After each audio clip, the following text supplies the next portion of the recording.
or do you want me to just get going? It's totally up to you. Oh, well, welcome everybody. It's lovely to have you joining us for the first Make It Happen event. I know we speak on behalf of everyone, everyone speaking and everyone at Chwarae Teg as well, to say how excited we are to meet all of you and to get stuck in. But I'm not going to waffle on for too long because I'll be doing that in a bit. So yeah, Sarah, go forth. Amazing, thank you very much. Okay, so really this is just going to be a whistle-stop tour through the early stages of setting up a business. I'm just conscious, can you hear me okay? I'm getting a bit of pushback, but that's fine. Okay, so you will have slides available, but this is very much the early steps of setting up a business. The building blocks that I used when I set up my own social enterprise. And I will give a shout out to Simply Do Ideas because they were around to help me in those early days. And it was really lovely to have people there who were a bit further down the line and who could kind of point me in the right direction of things I needed and give that support as someone else in business at the same time. So yeah, you will have all the slides, but if you have got any questions, please do just raise your hands or give us a shout, or you can email afterwards.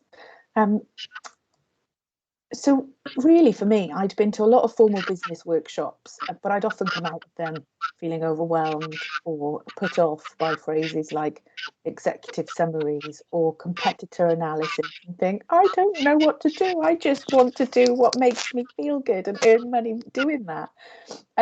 So that's really where some of the idea of this workshop came from, is this is the tool that I used, and they really helped me and guided me in a, I suppose it's more feminist and female way of doing business than some of those straightforward systems. And I know that Simply Do have really good tools as well. Again, like I said, a lot of their tools are utilised, so that'll be really, really helpful to you all as you go down the line.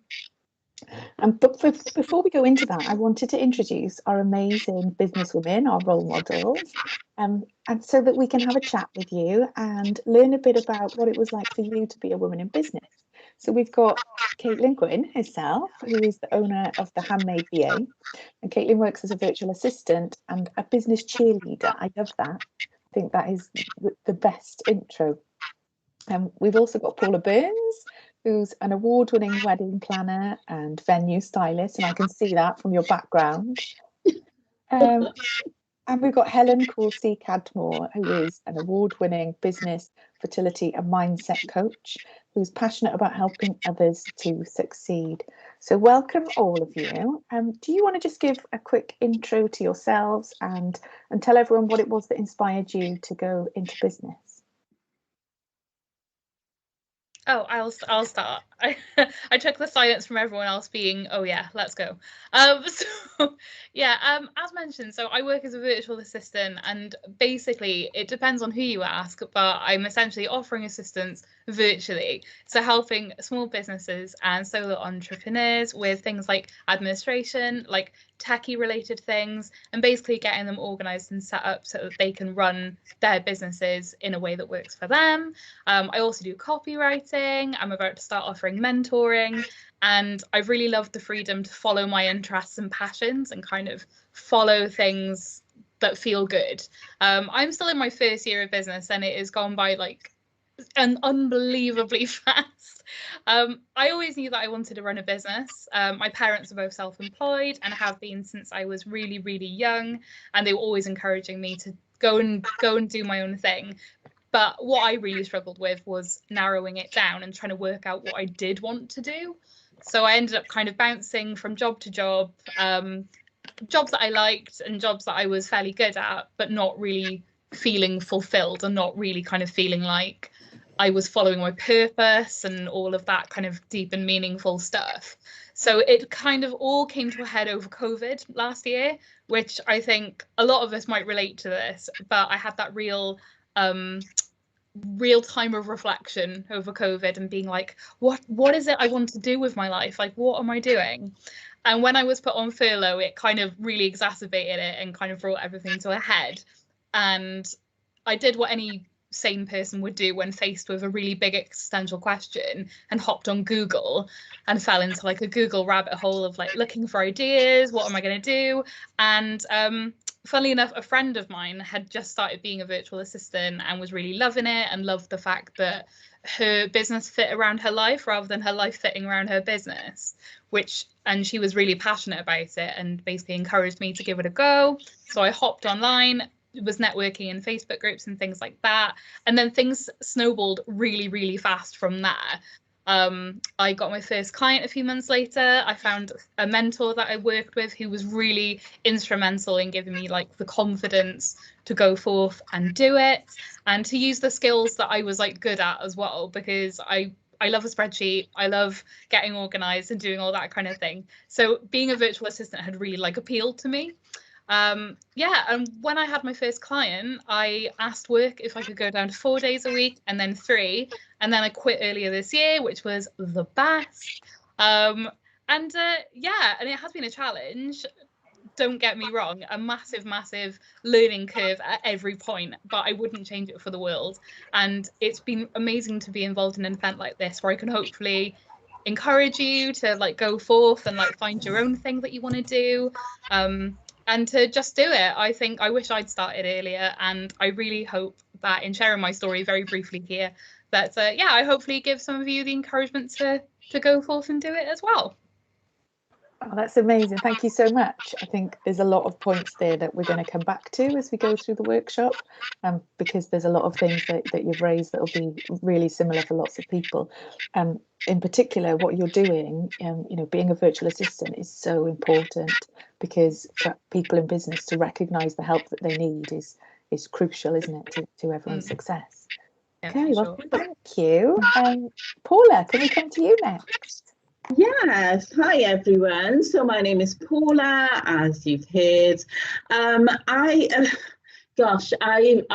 My business is, and it's so interesting to hear what sort of Caitlin was saying about last year and COVID, and just how I think it's changed everybody's ideas of life, business, everything. So I've been in business for 17 years, so it's a long time. But even throughout all those years, things have changed. Things change all the time, organically. And so I'm always sort of, changing and molding and, working around what's happening in the industry. So my business has 2 parts to it, and they might sound very different, but actually there is a connection. So my business is called Paula Burns Events and Mentoring. Up to last year, it was called PAB Events, PAB Events, which was my initials, Paula Annette Burns. And then last year I had a whole rebrand, and now it's just Paula Burns because it is me. And so on one side of my business, I am a wedding planner and venue stylist, so weddings and special events. That's where it all started. That's what I started my business as. And I got involved in events, absolutely sort of love that whole idea of getting people together. And what I did is I was just going to do events. And eventually what happened is somebody, probably about, 6 months into my business idea, so to speak, a friend asked me to plan her wedding, and I pushed back for ages, and she was like, no, I don't trust anybody else to do it, and I really didn't want to get into weddings at all. It just wasn't even in the front of my mind. So she convinced me. I did her wedding. That was it. My life changed forever. I absolutely love what I do. So as a wedding planner, I will plan everything from start to finish, or I will just provide support as and when my couples need it. And I also provide venue styling. So I'll go in, assess the venue, work with the client to see what they want to achieve. And then my team will come in, we'll dress the venue, and then we'll come back and take it all away. So make it really easy. So my job is to make my client's life as easy as possible so that they enjoy the process. So that's what I do with that. And on the other side of my business, I'm a creative business mentor. So it might sound like completely different, but the actual key that puts those together is the creative bit. So I am a creative person. It is in my core. Cut me in half and you'll find creativity in there. It is just who I am as an individual. And I could go on for ages about my story and how it all started and all of that. But as a creative business mentor, I help small business owners find creative and unusual ways to stand out in business. So we always hear about USP, and that's all very jargony, but what I do is sort of like help people think of creative ways to say things, to display, to do things differently, and then, you know, sort of obviously share my story as well. So that's what I do on the creative business mentoring side. So that's sort of like the two sides of my business. I'm not sure how much I need to say at this point. Am I coming back and talking more? I could go on forever. No, that's really good. If you're able to stay with us and hang around, then that's amazing, because, you know, like I said to Caitlin, there's so many things that we're going to touch on.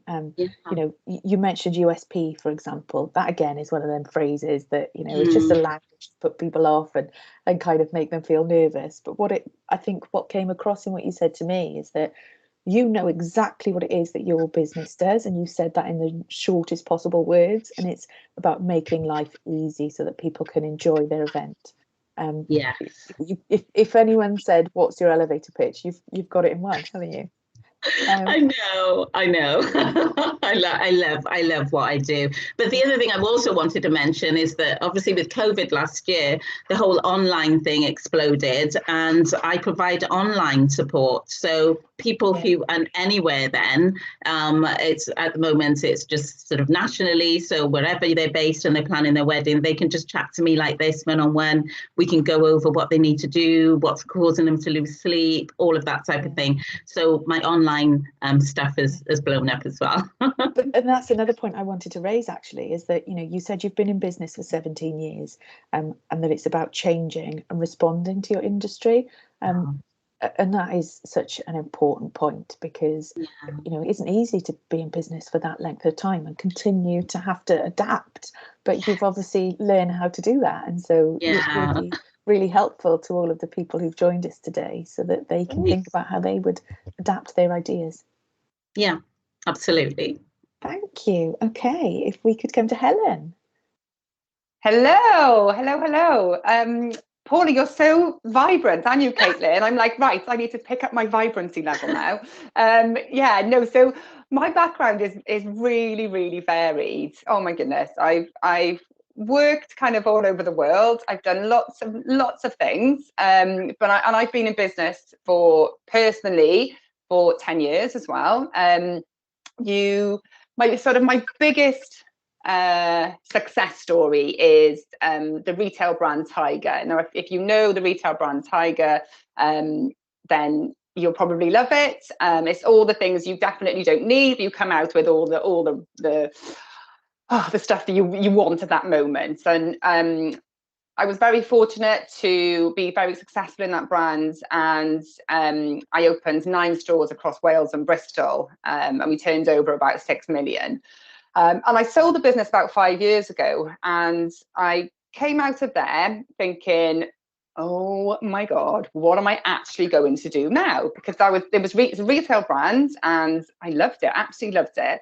And we'll touch on, you mentioned like women in business and how difficult it can be for women in business. And we came up against a lot of challenges with funding. We had to get a lot of funding to start the business. And we came up against a lot of men in grey suits. And, you know, do you trust a man in a grey suit? We'll go into that maybe another time.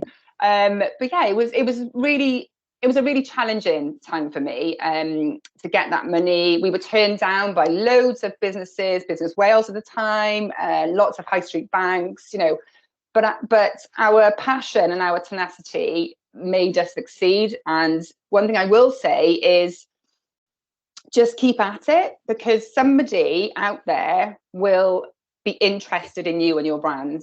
Somebody will pick up on it, and you will succeed. And it's about having that can-do attitude. so anyway, so I'm digress a bit. So I sold that business, and I then had twin girls in the beginning of the pandemic. So that was just wonderful. Kind of thinking, oh my goodness, right, okay, don't really know what I'm doing now with my life. And then I decided to have twins. But yeah, my coaching, so I'm actually a coach and consultant. So now I coach and mentor already established business. I do a lot of work with startups. So I'm actually currently coaching a cohort of graduates and sort of first and second year students with the University of South Wales. So I'm doing a lot with them, just because of my background. And I'm all about positive attitude. You can do it. You will get through the things. There will be lots of challenges, but as long as you turn those into opportunities, there's an option for everyone to succeed. And what I've come up against in the last year as well is a lot of people are saying to me that, oh yeah, but I can't do that because there's already somebody doing that in the market. One of my phrases is, so think how many trainer brands there are out there. You know, Adidas didn't stop because of Nike. Reebok didn't stop because of New Balance. You know, there's all these different brands out there, and they cater to all different people. And it's like going down the bread aisle in, you know, Tesco or Aldi. There's so many different breads. And think, you know, you cater to so many different people.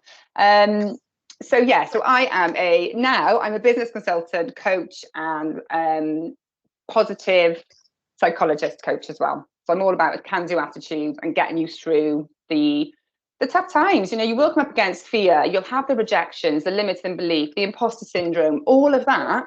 But it's something that can just be gotten through and get you out to the other side to succeed. So it's exciting, and having a business, I always say this, is a really, really amazing opportunity to showcase how amazing you are, because people buy into people, and you know, it's about you. And I've already bought into Paula, I've already bought into Caitlin, you know, Sarah, I'm going to buy into you a bit more when I hear your story, because it just already you're so infectious and you're so passionate about what you do.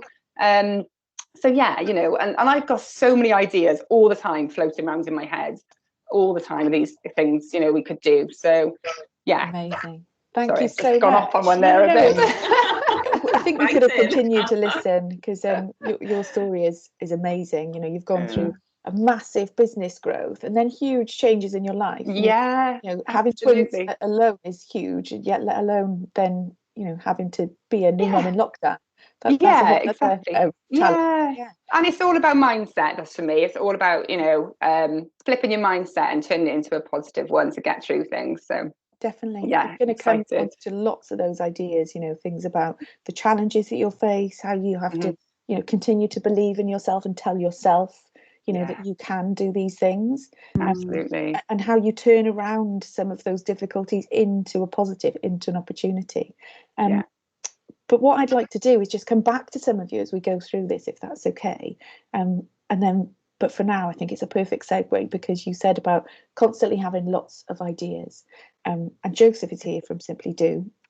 And so, Joseph, if it's okay with you, if you could share the Simply Do platform, I will raise my hand. I love it, because I use this platform myself when I was setting up my social enterprise. And I have to give a special shout out to Lee, who was really kind when I won a project to deliver social enterprise training globally. Lee gave me his tool and said, go out and use this. You're doing it for good. So that's part of my business. It's part of my values. Take it and use it and spread the positive word. So we did that. I ended up Hong Kong chatting to the guy behind. Have you seen the loo roll company, the plastic-free toilet rolls? Anyone remember the name of that company? It's gone from no, I had it on the tip of my tongue then. It's not the Don't Give a Crap. It's not that one, is it? Oh, okay. Don't Give a Crap. So I met this guy in Hong Kong who was saying all he wanted to do was cut plastic and make sure that people in less developed countries had access to a loo. And then he created a toilet paper that's now a global brand that does both of those things. So that's how that journey ended up going across the world. So Joseph, if we could come to you. That's such a great segue. So I feel like I've got to do an awful lot now to live up to that. I thank you so much for having us along. And I just sort of say up front, I genuinely quite sort of humbled in this company. I've got two little girls, Tilly and Pip, and they're 8 and 6, and I often do lots of things with them where I want them to see positive female role models. Their mum's great, but I'm conscious that I do things like take them to the football, and I might take them to the men's game. And actually, recently we went and watched Wales women play. Not only was the standard amazing, but I realised that that maybe that bit of unconscious bias, I was taking them to my thing rather than taking them to something and their response was infinitely different because they were seeing aspirational women. They were just absolutely blown away. So again, being part of this again is just such a wonderful experience for me to be involved in on a personal level. Just to sort of echo Sarah's note, and I will pass that back to Lee. He's going to be so thrilled that he got a mention. So I will mention that to him. Simply do Chwarae Teg and NatWest Cymru work together on a previous sort of program that was really focused on supporting women on entrepreneurship, and so we're taking quite a bit of that learning when we got stuff wrong and want to plug it in and support this program that is underway right now. Simply do more broadly is focused on making innovation and improvement better and faster, and typically we do that with large organisations such as the NHS, South Wales Police, an example, Yorkshire Ambulance Service, NatWest. But actually at the heart of that, and which is what Sarah referred to, this is about making getting started much easier. It's about stripping away the jargon, stripping away all the grey suits and the business sort of vernacular that sits around things. That means people just don't take this simple idea that's a bit of a hunch and get going. And I certainly sort of heard from Paula and from Helen and from Caitlin that the need to sort of connect with your community to give you that nudge to just do the one next thing. Don't go and try and build Amazon. Just try and get started. Such a difference.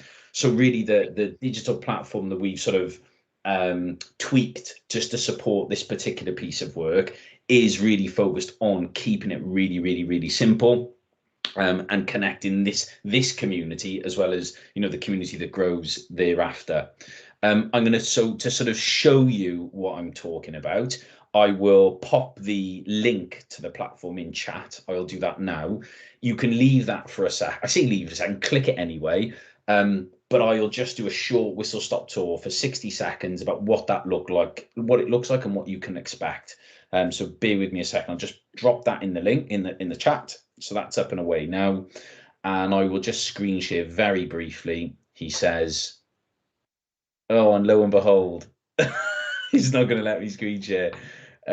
Hold fire.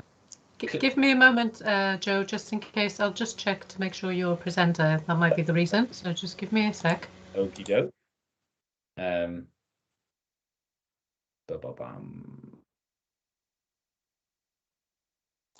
You are a presenter. You should be able to, Joe. Okie doke. Bear with me a second. I will. What I'm going to do is in the blink of an eye, seamlessly, I'm going to leave this and come right back. And if you make me a presenter again, Tenor says it'll work. So quick piff, paff, puff magic trick. I'll be right back. Okay, no worries. I was thinking if that doesn't work, then I could share my screen and then Joe can tell me what to point at and maybe do it that way. There's always a way around with technology. Yes. We'll always get there in the end. Aha, right. So letting him in. Aha. Right, you're back in. Let me make you. You could. No, it says you're a presenter still. It remembers. Marvelous. Okay. So let's see what happens. There we go. Clickety click. Is that okay for everyone? Oh, yeah, so seamless. We'll have to edit that bit of the video so it looks absolutely seamless. So when you click the link, you should arrive here. This is the login screen or the registration screen. If you've not been a Simply Do user before, again, we work with lots of organizations, so you might have an existing account. Again, you can use that email address or you can log in with a new email address, and it could be a personal one. Again, this is very much in partnership with Chwarae Teg. and NatWest Cymru. You'll just pop in your email address and a password. That's all you need, and you're in. When you click through that process, it takes you about 15-20 seconds. You should end up here. Can you see that new Make It Happen screen now? Yeah, super stuff.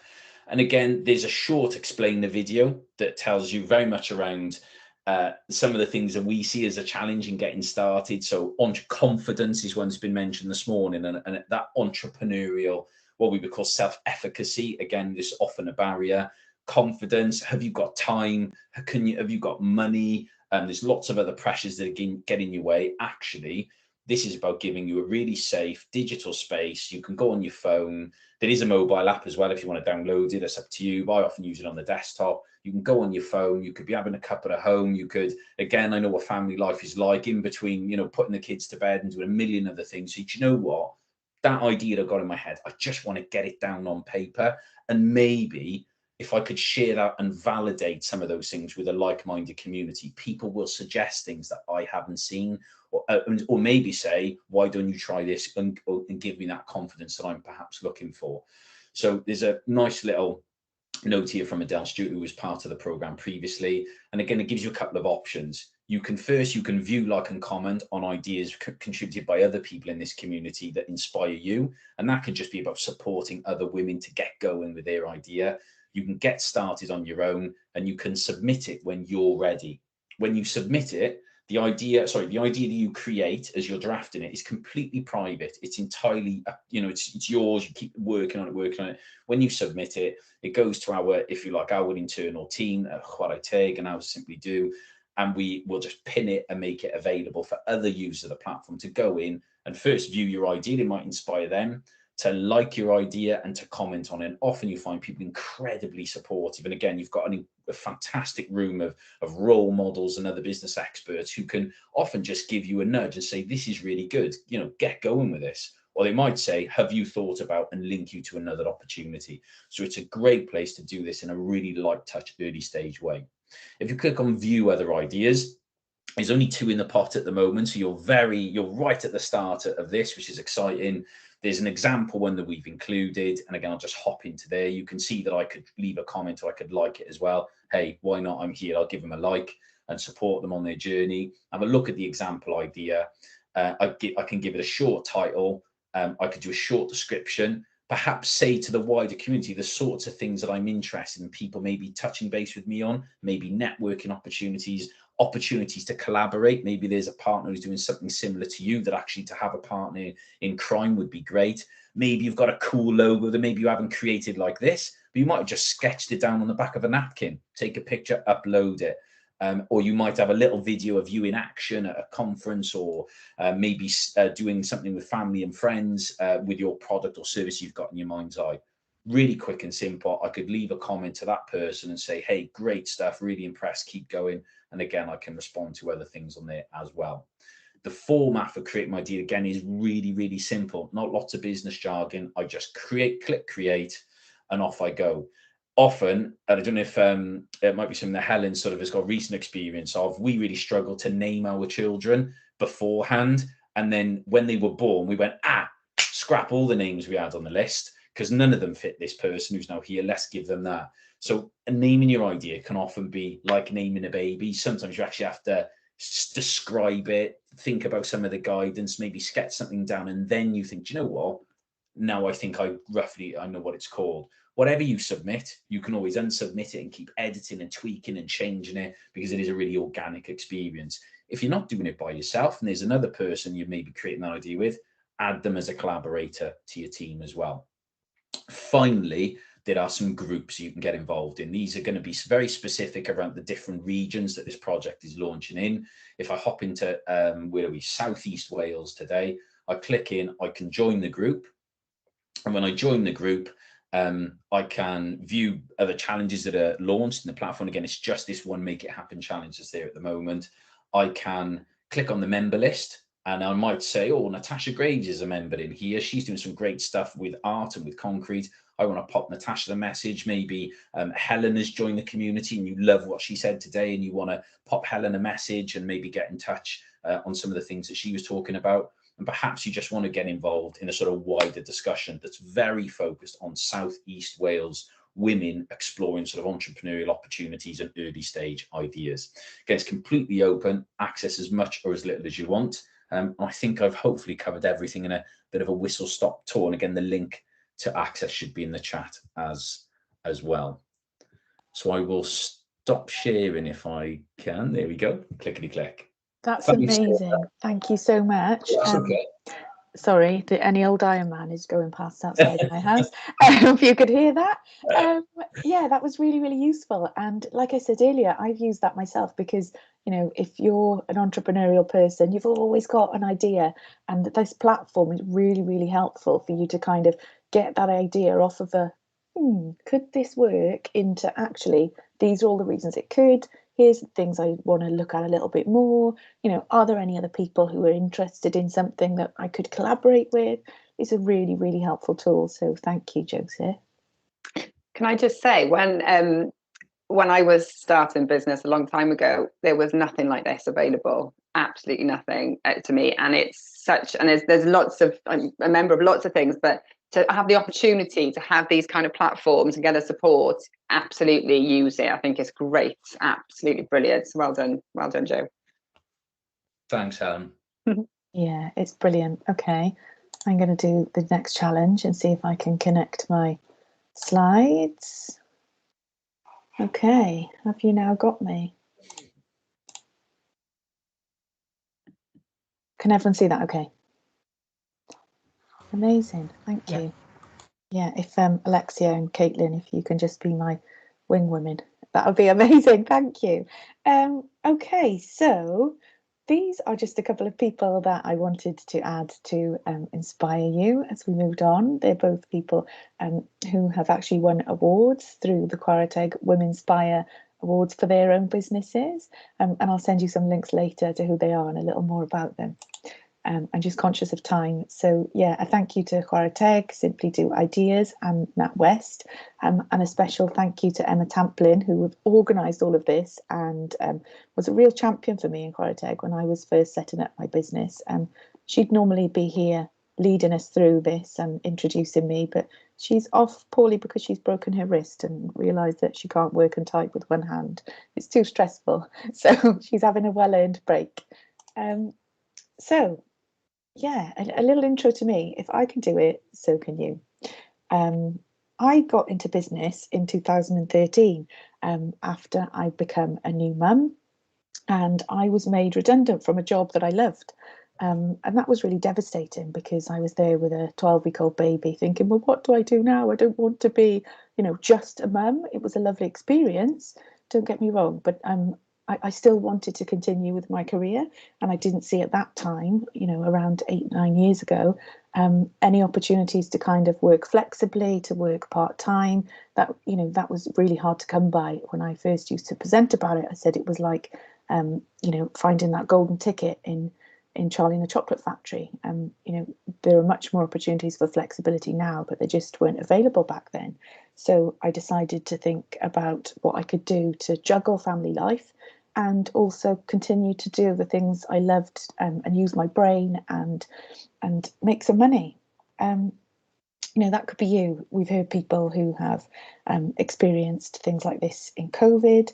Maybe you haven't been in work for a while because you've been caring, or maybe, I know that I've seen that in the chat, you just don't fit the corporate box anymore.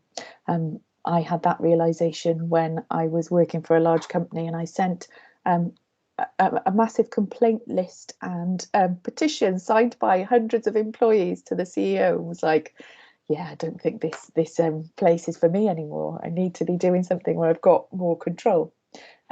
Or maybe, like Caitlin said, you know, you're yet to find your passion and you just need a bit of help to kind of hone down what it is that you want to do. So what I want you to do is to get involved, and you know, this is going to be quite interactive, so feel free to chat, feel free to put things in the chat box or just to join in the conversation. But what I wanted to do is ask you what it is that you really want from work. You know, why do you want to be your own boss? Because being in business isn't easy. There are benefits, of course. There's also drawbacks. You've got to be dedicated. you have to keep coming back after the setbacks, like was said earlier. I think there's quite a few points here that Helen mentioned around, you know, having that positive attitude and the tenacity to keep going. So what is it that you really want? So if I could just give you a minute or two to kind of maybe jump in, maybe you would just want to add something to the chat, and tell us what it is that you really want.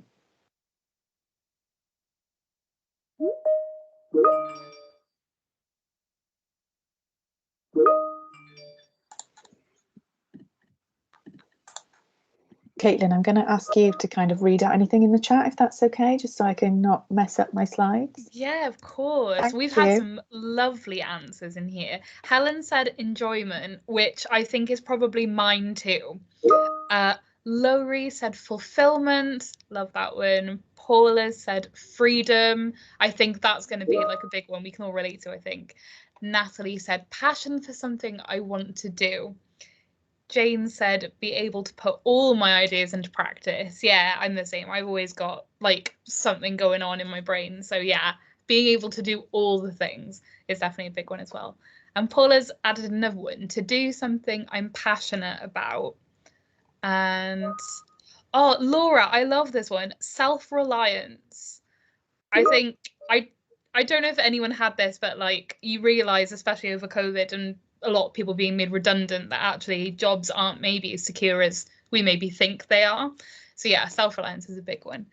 Rewarding, self-worth, opportunity to be creative. Yeah, there's some lovely answers there. Oh, that's amazing. Thank you so much. Yeah, so for me, when I look back and was kind of going through this process, what I wanted was a career that I enjoyed, to utilize the skills that I had, to have a decent salary and something that could balance around family life. And they were my priorities. The reality on the other side of the coin is that, you know, it was my husband who had to take time off if my baby was ill, because I was self-employed and there was no one to pick up the slack. If you know, if the children were sick, I had to go to work because there was no one else to deliver. And if I didn't deliver, I wouldn't get paid. And you just have to find ways to overcome it. And we did, and it was great. It doesn't mean that a business isn't worth it, because there are so many benefits, like being able to pick your hours, being able to lead the way that you want to work, to define what success means to you. You know, not use, there was something I worked in once where they used this thing called a bell curve to define, you know, who sat on that bell curve, who was successful and who wasn't. And it was all a numbers game. It wasn't about people. And yeah, benefits like getting to travel to Hong Kong to talk about social enterprise. You know, you don't quite often get those opportunities until you take them and grasp them yourself. So I want you to just have a think about what are the 3 most important things that you want or need. Maybe write them in the chat if you want to. And what I want to do is just talk through a couple of the most popular. These are from a survey that was gathered, I think it was last year or the year before, of reasons that women want to go into business. So it's because they want to be their own boss, because they want the potential to grow their income, to not be reliant on asking someone else for a pay rise or, you know, for a minimum wage pay rise. They want to be in charge of how much they earn. Some others, to pursue a passion. I think that's really important. That came up quite a bit in the chat. You know, to have that opportunity to be creative. I think that was raised earlier. Paula, yeah, you know, Paula said that if you cut her in half, you know, she's like a stick of rock of creativity. And also flexibility, you know, so much for women. We've got so many things that we're managing, and we want work to fit in with our life. It isn't just about, you know, going to an office and seeing how long that you can sit on a chair and that being the flag waved for how successful you are. And to have more time with family, Caitlin said, around the reaction to COVID. And I think for so many of us now, we've realised that, you know, work is actually something that has to benefit our life, and rather than the other way around. You know, we don't live to work. I was at an event recently where someone said that, you know, when you look back on your time as when you're older, you know, one looks back and think, oh, I wish I'd worked so much harder. It's more about the enjoyment that you get out of work. So, Caitlin, if you wouldn't mind just, chatting through a couple of the things that have come through on the chat. Yeah, lovely. Thank you. Honestly, so many lovely answers. I'm loving what everyone's saying. Kieran Jeet said making a difference to people's lives, and that's, yeah, I love that. And Lowry has put maybe my favorite answer of the day: escape toxic patriarchal workplaces. Woo!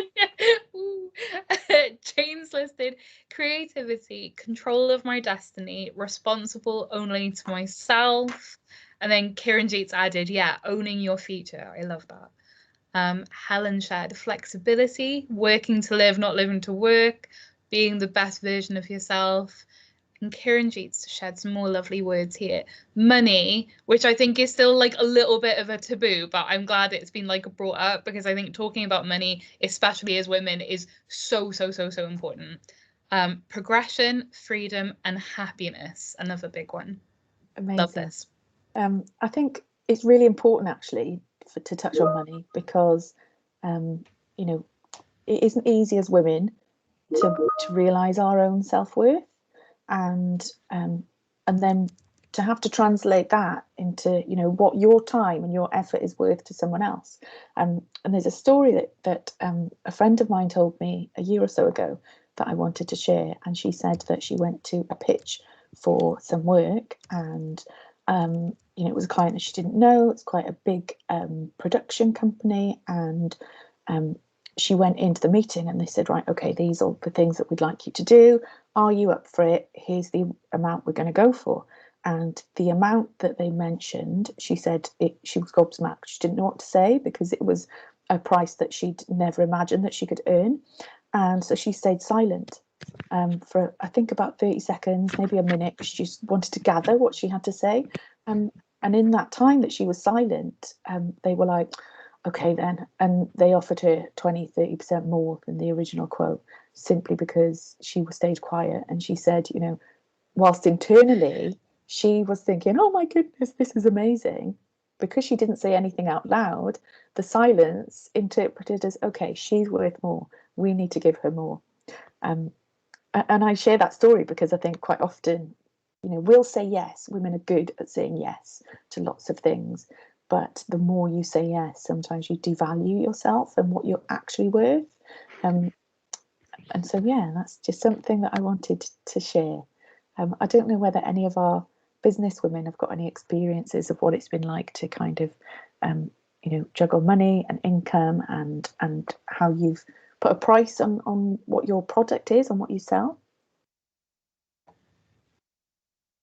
Yeah, I don't mind talking about that if you want. Thank you. I've done quite a few sessions actually with people on money, and it's still one of the scariest topics that people don't like talking about, because everyone's get really nervous about talking about money. And it comes down to I think I typed it in the top about your self-worth, and people don't realise or don't understand how to price themselves.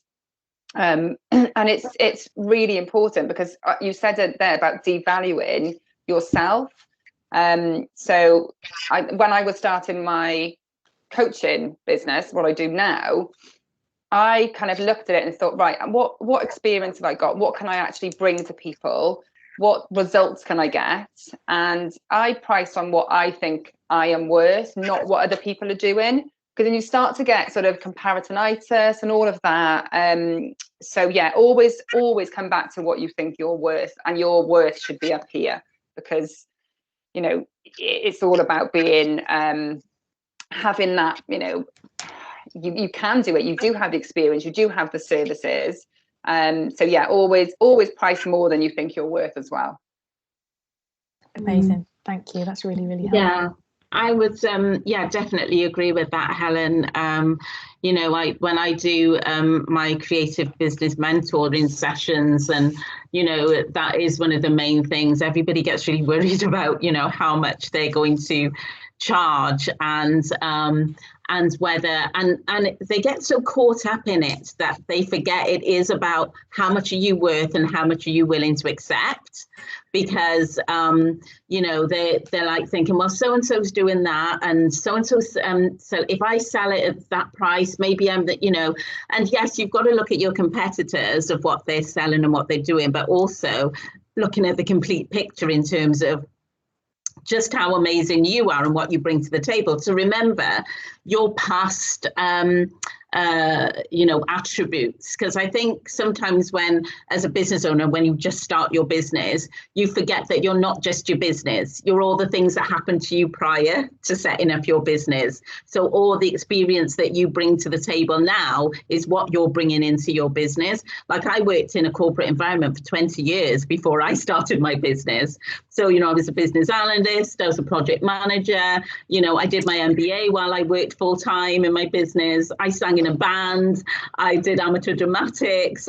Honestly, my life, I've done so much in my life. So I bring that to the table as well as all the business experience. So I always try and remind people to remember who you are as an individual. It's not just about the business, it's about everything that you bring to the table. Definitely. Thank you so much. And it's getting out of your comfort zone sometimes. Like, there was an experience I had last year where I was called up randomly by a company that were doing a piece of work for Welsh Government, and they said, we're looking for people to interview. It's going to take a couple of hours, maybe an afternoon, and we'd love you to be a participant in this project. And I said, amazing. What's the price? What's your quote? And they went, oh, well, everyone else is doing it for free. And I was like, well, that's amazing, and that's great for them. But personally, my mortgage needs to get paid. My childcare bill still comes in. And so, this coverage won't help me. I'm offering to help you and to help what you want to do because you want my expertise. Are you giving your time for free? And then he changed his mind and he said, okay, now I understand. This is the price I could pay you for an afternoon. And I think because I did it in a polite way, it was slightly difficult and I was out of my comfort zone, definitely. But you've just got to do it in a kind and polite way and kind of bring people along to consider why you are worth that value. And not everyone's going to buy into you because, that's just part of life. We all like different people. We all like different things. But it's important that you do continue to value yourself. Yeah, I want to add on to that as well. I had a bit of a nightmare client this year who always complained that I was too expensive, and that can start to really affect you after a while. But things like that, it's always about the other person, not you. And I just wanted to touch on what Jane had said in the chat as well, that nobody wants the cheap work, offer quality and charge for it, which is really important, especially when we're at the start of things and we're kind of tempted to not charge or be cheap. Don't do it. Yeah, definitely. Yeah, and it is, especially when you're starting out, it's about making sure that you want to get yourself out there, and you do have to do some things that, they're not free, they're about building up your brand. So it's what you're getting out of it as well. That piece of work, I knew it was going off to county councils and local governments, and I wasn't going to get anything out, I wasn't going to get any business back. So it was purely about supporting something else. And that's why I made sure that I had to get paid for it. And I think as well is thinking about sort of the different levels of what you can offer. So I have different packages. So if somebody says, well, they want me to come and do something, but they don't have that fee to be able to pay. Well, I say, well, actually, I've got these downloads. So would that be more beneficial? And that's a lower price project, but it's not offering the same thing for less money, if you see what I mean. So you can offer sort of something that is less expensive, but it's not going to take as much as of your time. I had exactly this conversation with a friend last week who runs a feminist clothing and homeware business, Black and Beach. Don't know whether any of you have heard of it. She's been shortlisted for Small Business Award, so I'll send you a link to vote for her and support a Welsh business. And she was, she knows that not everyone can afford the different items that she wants to sell, so she's got something for everybody, from a pencil all the way up to a hand knitted Italian wool cardigan. We've got something that costs £2, something that costs over £100, and there's all things within that different realm, so that everybody has got something that they could buy for themselves, or that they could think, oh, this is a gift that I'd ask for. It's about making sure that you have got options so that anyone who wants to buy into you can do so. But I just wanted to move on and talk about barriers, because that's something that came up earlier. And firstly, external barriers to starting a business. There are often things that we think are outside of our control that stop us taking that next step and that leap into going, right, I'm going to do this. I'm actually going to, talk about my business and take it to the next level. So I want you to start thinking about those external things that put you off. Maybe it's, I don't know where I'd get funding. Maybe it's, I've talked to my husband or my wife or my friend, and they've just said it's not a good idea, that I shouldn't do it. People say those things not because they're criticizing you, but because they want to protect you from, the ups and downs, or from, things that they've seen about people running businesses. And money can be quite an easy thing. I know we're coming back to this again, but, you don't always need lots of money to set up a business. I am married to an accountant. So when I first said I'm going to set up a business, the first thing he said was, right, do it on as little money as possible. It's your first chance of doing this, your first opportunity. Don't go into masses of investment. Now I've got more experience, I would have the confidence to push back and say, yeah, but you know what? I believe in this. I'm going to go and take out a loan because I believe that what I can do can change. But back then, it was all new to me. So I was thinking, okay, I just lost my job. I had no redundancy pay because I hadn't been in the job that long. And so I had to do it on a budget. So maybe if you could just share, what are the kind of things that are external, not the things that you tell yourself, but the things outside of the outside environment that are barriers that stop you. And be really honest. Be really honest with yourself. Be really honest with us. And just before you share some of those, Caitlin, I wanted to mention something that was brought up earlier from Helen about self-limiting beliefs. And there's a book that I've read recently in the last year or so. I don't know whether any of you have come across a book called The Chimp Paradox. And yeah, basically that book is all about, what's that inner person that is chattering at you and telling you can't do this. And they are partly to do with your limiting beliefs. They're the things that your chimp is that kind of, innate being inside that wants to protect you from danger. Back in the days when we were hunter-gatherers, that chimp would have been really important because it would be protecting you from dangers to keep you alive. Nowadays, in the comfy life that we have in the modern world, we don't so much need that chimp brain. We need our our real self to be saying, actually, if money is a barrier, then that's something that I can overcome by doing A or B or C. So yeah, Caitlin, if anyone has shared anything, it'd be really good to chat through and see if together we could come up with an action plan to see how we could overcome some of those external barriers. Yeah, excellent. So Helen said too many competitors, which is one that resonated for me quite a bit when I was starting things, because I was like, well, there's a million people doing what I do. What's the point? But then you come back to the point about the bread aisle and trainers, and there's I think there's gosh, I completely lost my train of thought. But yeah, just think of the bread aisle, and I don't think what you have to offer is always unique. It doesn't matter how many other people are doing something that you think is similar. You will have your own perspective on things and your own unique flavor. And Paula's listed one that is good as well. People around you with negative comments. I don't know if that's anything that anyone's had before. I know I had a few people saying, "What are you doing? Why?"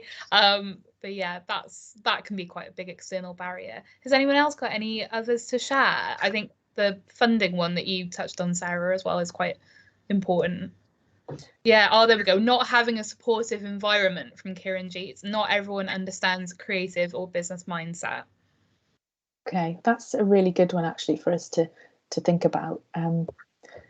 So what do you think would be the ways that we overcome that? People, you haven't got a network that understands creativity.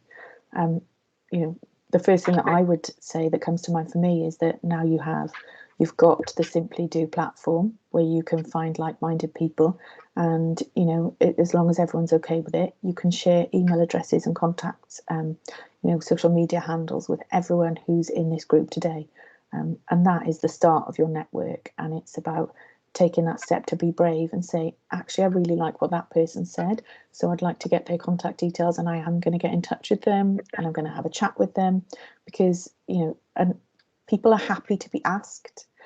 You're rare to find someone who'll go, actually, no, I can't. And if they do, it'll be for genuine reasons, like, they've got too much on because they're juggling lots of things in lockdown. But in the reality, if someone comes to you and says, I would like to talk to you and have your, and learn from you, then that's a privilege that everyone on this call, every woman who has gone into business, would love to support someone else.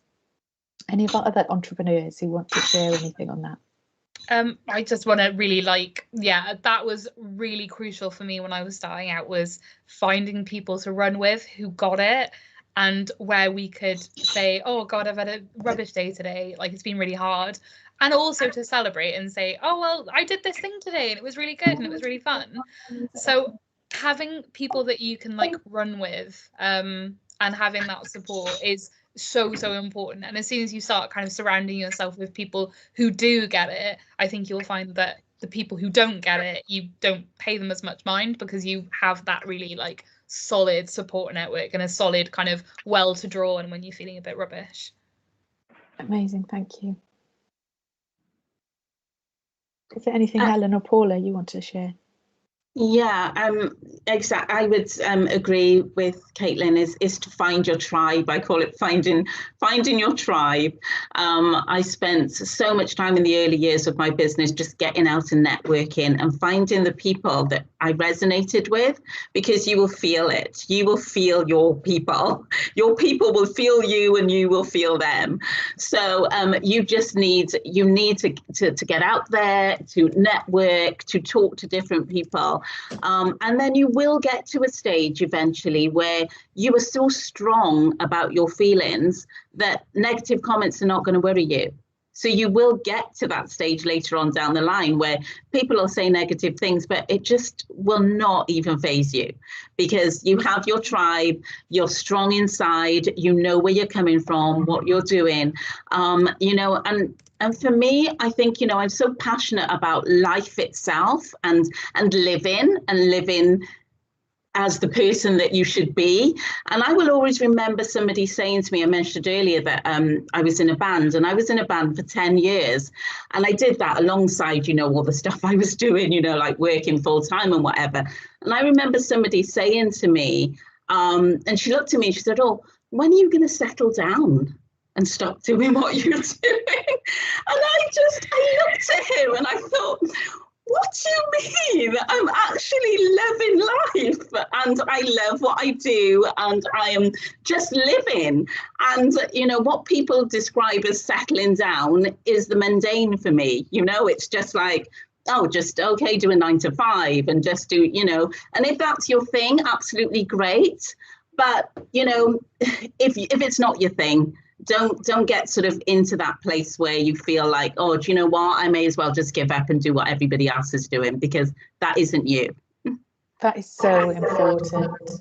I think that you've just said it so well. Like, it's perfect if someone just wants to do that 9 to 5 or, whatever it is in life. If they're just happy walking, then that's great, as long as it's good for them. But if you want to run a marathon, if you want to do an ultra marathon, not my bag. There was I was in an event yesterday, and it was an anniversary celebration of 10 years of the Women's Equality Network, and the suggestion was that to support them, to raise money, that they're organising people to jump out of an aeroplane. And I was like, do you know what? That's amazing, but I'm a feminist, but no way am I jumping out of a plane for anyone. and it's just being respectful, isn't it? Yeah. What people's differences are. Is there anything that you wanted to add there, Helen? Agree with both Caitlin and Paula there. Just the one thing I would say is I'm a really shy person, which is really strange because I don't come across like that. But I know, and I was really shy growing up as well. But for me, it's about being visible. And you said it, Paula, you know, being visible and finding those people that actually make you feel amazing. And if they don't, and they don't support you, then just don't have them in your life, you know, or don't, I'd say, obviously, if it's your husband or your partner, don't say, you know, getting divorced or anything, but, you know, don't spend, you know, don't spend all your time on your business with them. Be in a space where people make you feel good and celebrate the wins. You mentioned it, Caitlin, celebrate the wins, you know, share the lows and then find opportunities together. So, yeah, I just agree with what you said, yeah. Thank you. That's really important, and definitely, I think what you said about, you know, it isn't about cutting people out of your life, but just think, you know, have your own barriers to what you'll share. Absolutely. I do a lot of politics, but what I say to my friends who, you know, have got really politically different backgrounds to me is, feel free to unfollow me on Facebook. You know, someone I know who's just put herself forward as a counsellor, she said that she set up a separate account because not all of her friends or followers on her main accounts, you know, are really interested about hyper local stuff where she wants to be a counsellor. And so she's put up a separate channel for that. And it isn't about saying, oh, that person shouldn't be in my life because they don't support me. Maybe they just don't understand where you're coming from, or, you know, the background to what you do. So just have your kind of barriers of these people. I'm not going to talk to them about that because I know I'm not going to get, you know, I'm not going to get that environment where I'll feel fed and I'll feel nurtured. But there's loads of other ways that they will nurture you in your life. I'm going to move on because I'm conscious of time. And I wanted to just talk about some of those internal things that stop us from taking that first step. And Helen, I think, you know, there were things that you mentioned earlier about those limiting beliefs and, you know, the things that we tell ourselves. And this is a list that came from the last time we did this programme, this time last year.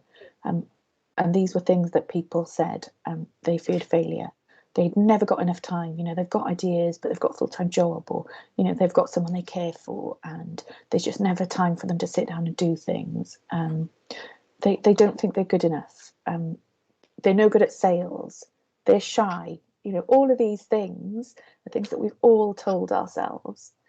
So I don't know whether anyone has got something that they want to share about, you know, that nasty little thing inside that says to you, you know, you can't do this because of A, B, or C. We've all got it, and we all have to tell it to shut up.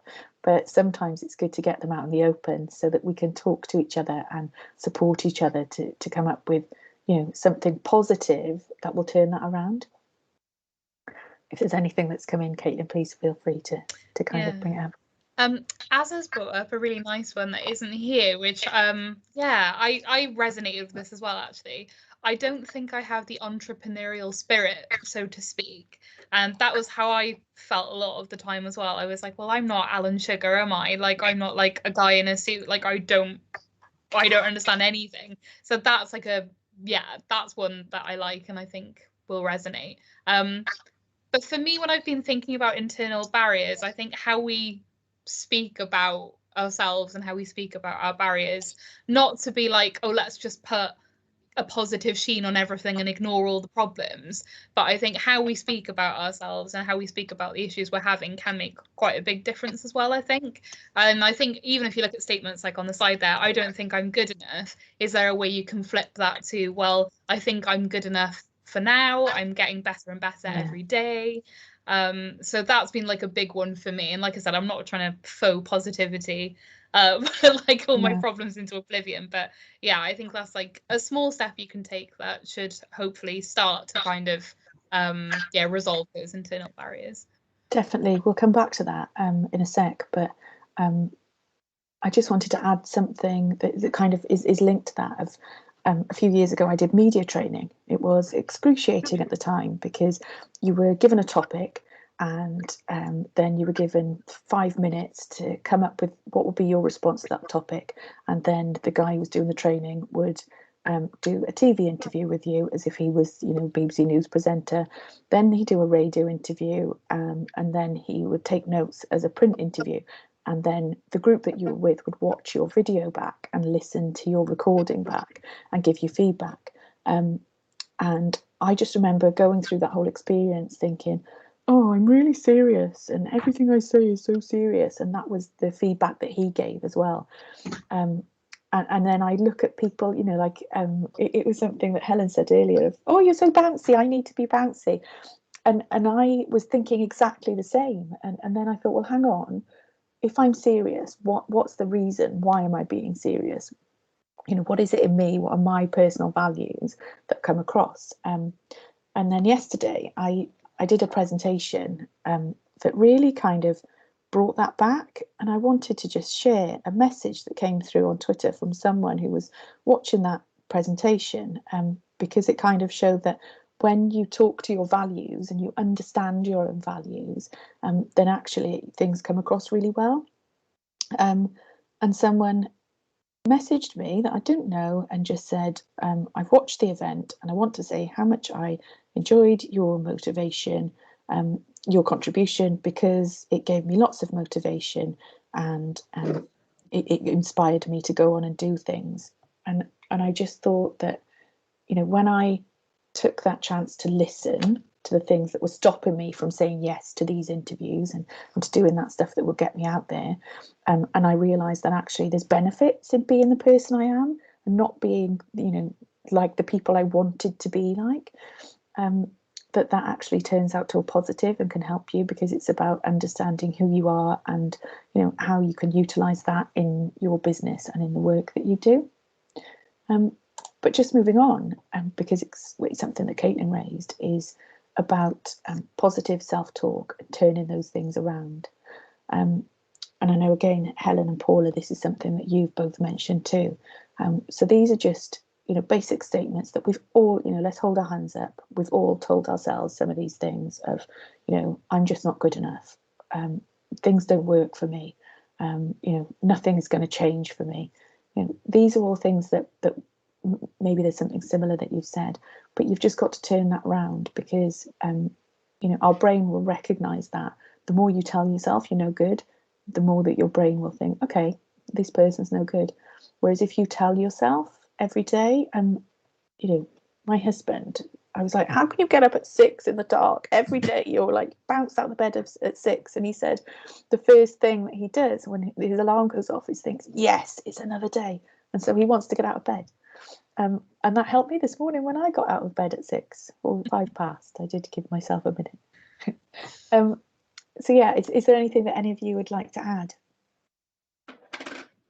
Yeah, just for me on that, it's all about just flipping the mindset, and it's really good you've done the flips there, and practicing gratitude as well. So that's probably what your husband does. He's grateful that he's able to get up and actually enjoy the day. And if you practice gratitude, it makes you feel internally much more positive. So yeah, it's all about flipping the mindset. And you mentioned it, I think it was Jane earlier on in the chat. It was like, you know, I need to get that can't out. We'll just flip that into can. Can't, and, you know, the negative words that we all use. You know, I'm not saying you've got to be positive 24/7, because that's not life. But yeah, it's removing the negative emotions and flipping them into positives will have a massive impact in life. There's just a few examples there of exactly that. And yeah, it's taking that, you know, we always beat ourselves up, particularly as women. You know, we're taught to kind of be quiet, be meek. You know, or you'll say something publicly and you'll be shot down. And so I think if you just do these simple things like, you know, it's okay, I made a mistake, I'm sorry, move on. You know, we don't need to bat ourselves, because there'll be enough people out there who will be willing to do it for us. Is there anything else, Paula, that you wanted to add? I think, you know, I think people tend to think that I'm a bit of a Pollyanna, that I'm always like really positive and I'm always really happy. And I would say that I am a happy person, so I'm more happy than not happy. And I do tend to sort of look at the positives rather than the negatives. So I am a glass half full person. But having said that, we all have times when we just feel like, do you know what? I need to just take some downtime. I just need to fill myself up. That's a phrase that I absolutely love. You can't keep pouring from an empty cup. So you have to give yourself time. You know, if something doesn't feel right for you, give yourself that time and space, and then pick yourself back up again. You know, if you're feeling down, don't pack up and stay there. Just have a rest, and then get up and start again. It is just one of those things that I'm naturally a positive person, but at the same time, I do need to take that time to just refill. Definitely, yeah. You know, I don't know about you, but one thing I learned in lockdown is that, you know, there is so many benefits from getting out for a walk. Yeah. It doesn't have to be big things. You know, we all want to, you look at The Apprentice and think, oh, I have to celebrate and have downtime by, you know, going to a massive spa or whatever. But the reality is just being out in nature is really, really helpful, and can just give you that time to reflect, to just enjoy this really simple things in life. And then everything else can seem much clearer and simpler and easier to deal with.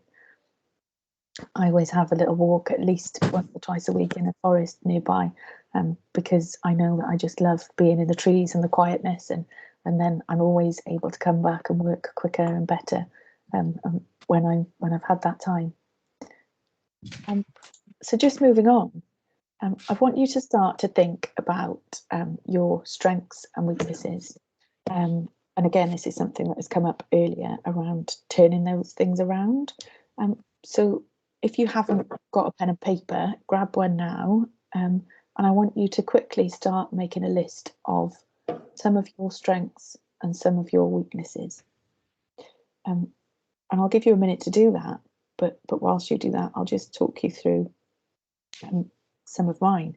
You know, these are things, it's really helpful to ask other people around you, maybe the people you work with now, maybe your friends or family, to ask them, you know, what do you think are my strengths and weaknesses? Because you can quite often be surprised with the things that they come up with. When I made this list for myself, I asked other people, and they said, oh, you're kind, you're always nurturing to other people. And then actually I said to myself, okay, you see that as a strength, but for me, that's something I have to overcome, because one of the difficulties that I had in my business was that because I'm kind and nurturing, I always would, whenever I interviewed people to work with me, I'd always give the job to the person that I thought, oh, that person just needs a chance, they need an opportunity, so I'm going to be the one to give it to them. The reality was it didn't work for me or for them, because to be nurtured well and to be mentored, you know, you need someone who has capacity and time to do that for you. I could have done that separately for them, but the reality was that they weren't the right people for the job, because they needed more support and help than someone who would be better qualified. But I wanted to be that person who'd be like, give them their first chance. So sometimes it's about looking at your strengths and seeing how you can see that, you know, what other people see as strengths is something that you have to be conscious about for your business. And then there's also thinking about the things that you know, you're good at in your general life. Being an entrepreneur, exactly like Paula said earlier, isn't about, you know, who you are right now. It's the things that you've brought already.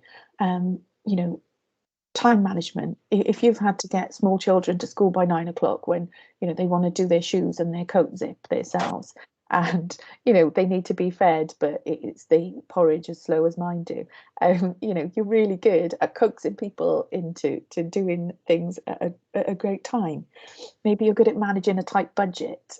There are lots of things that you might not see as a strength, but definitely are.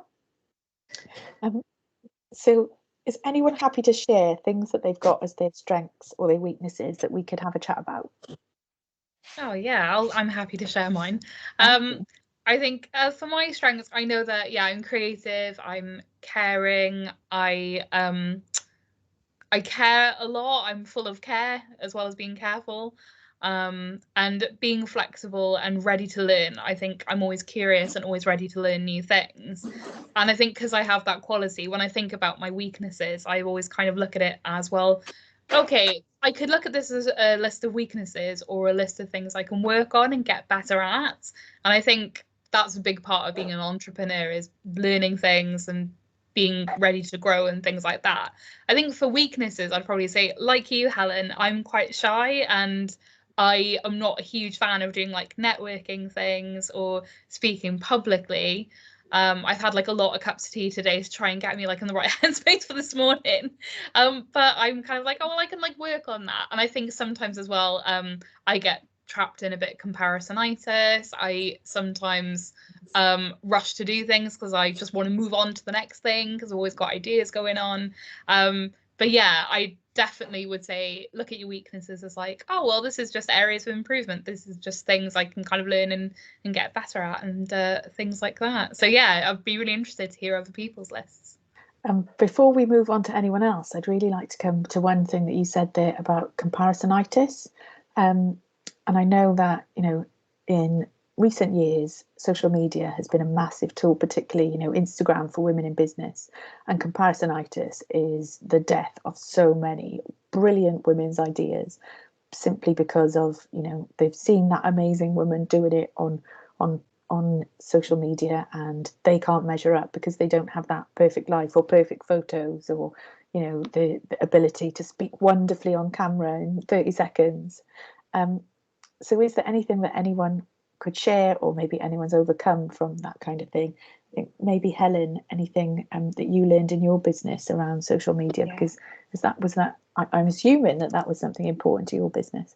Yeah, the only thing I would really like to say is focus on yourself.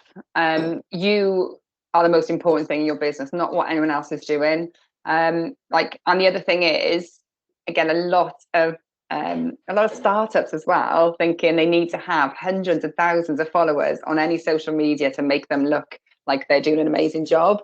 And what I always say to them, if you had, say you've got 100 followers, if you had 100 people sat listening to you in a room, would that make you feel amazing? And most of them go, oh my God, yeah, you know, it's 100 people, it's loads of people. And I'm like, they're the people that you need to focus on. They're the people that are interested in you, rather than you know, all those hundreds of thousands and just scroll and like for the sake of it. So yeah, focus on you is the most important thing. And otherwise, if you don't focus on yourself, you'll never get anything done. If you obviously, like, you know, always looking at other people and always comparing, when are you actually going to grow or start your business? So focus on yourself, and, you know, take ideas from other people, of course, but yeah, absolutely just focus on yourself. Yeah, perfect. Paula, is there anything that you wanted to add to that? Yeah, I'm agreeing with Helen, really, in terms of, you know, if you understand who you are, bring yourself to the table. So don't pretend to be anyone else. You know, tap into your uniqueness. I do this thing with people, you know, whether I'm working with them one-to-one or I'm working in groups, and I ask them, what's unique about you? And everyone always gets a bit like, oh, nobody really knows what to say, what's unique about them. They start talking about, you know, maybe qualifications and all this type of thing. And I say, well, even if it's not specifics in terms of, you know, like a qualification, if it's just personal, you know, do you dress quirkily? Have you got like red hair, or, you know, whatever, what's different about you? And then when you know what that is, own it. Own that thing and go out there and face the world as who you are. Because, you know, I think it was said already that people do business with people. And so if they love you and what you stand for, and, you know, maybe quirky things that you say and do, that's what people buy into, you know. And then they're like, you know, okay, what are they talking about? What's their business? And let's find out more. I want to follow them. I want to do, you know, whatever. And so the moment I realized that, because me, like Caitlin and Helen, I'm quiet, and nobody believes that either. That I was such a scared child. I was scared of everything. And that's where my creativity came from, because I spent so much time on my own with books and stories, and I just create everything in my head. So that's where it all started for me. So yeah, I am really quiet, but at the same time, I know who I am as an individual, and I put that out there. So I'm passionate about the stuff that I do, and so when I meet people, I am happy. I bring that to the table. It is so important. And something I recently did is I introduced, because what's quite hard is to put yourself out there when you're quiet. And so when everyone was talking about videos and you need to get yourself out there on a video and on social media, I was like, oh my gosh, I'm so scared. But I found something that I was comfortable with, and I started doing my own little sort of short videos about what I did and things like that. And then sort of recently I launched joint lives. So I did sort of joint Facebook lives with other business owners, and started sort of running those on a regular basis. And on the back of that, somebody has approached me to have my own radio show. So honestly, it is just crazy. I was like, but I'm just being myself. And that's what you've got to think about is what are you doing? What are you doing that's yourself? That's perfect. Thank you so much. And I think that really leads on to the next thing I wanted to talk about, which is helping people to develop that belief in themselves and understanding in who they are. And the way that I tend to do that, and I kind of check back in with this every now and again, because sometimes daily life gets in the way, and you can start feeling busy or anxious. And so when I notice that I'm snappy at home, then I think, right, okay, let me sit down and let me just take a couple of minutes to think, what do I want more of in my life, and what is it that kind of does fill my cup?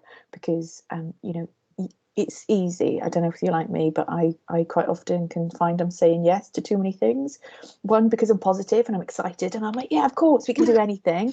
But that can also play down and think, actually, I can't do everything because I do need to sleep at some point in my life. And I do like going for a walk with my kids as much as they go, oh, Mum, another walk. So if you could all just take a moment to think, just list 2 or 3 things off the top of your head, because they'll be the things that really matter. What is it that you want more of in your life? Is it creativity? Is it focus because you're juggling too many balls? Is it that you want to do more fun social media because it's something that you enjoy in your personal life and you'd like to get paid to do that? Maybe it's noticing, exactly like Caitlin, that because you care and because you nurture, that you can turn that into a business. Not everyone who attends this event is going to have the perfect idea or the idea that they want to move forward in.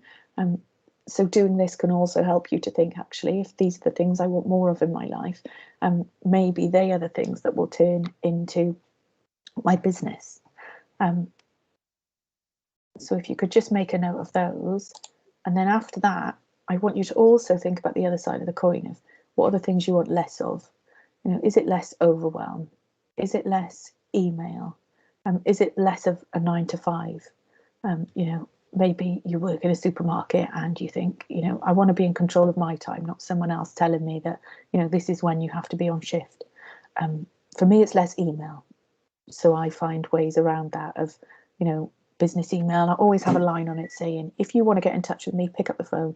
That's my first port of call, because I don't want to be sat, there was a point in my life where I thought, when did a job become responding to emails? Like, why isn't there more? Why isn't it having conversations? And I think technology and lockdown has really helped some of that in, with Teams, rather than sending someone or drafting a long email, you can just, click on that phone call button. And if someone's there, you answer it, you have a quick meeting, that back and forth 2 weeks of emails is done. You don't need to do it because you've had a conversation.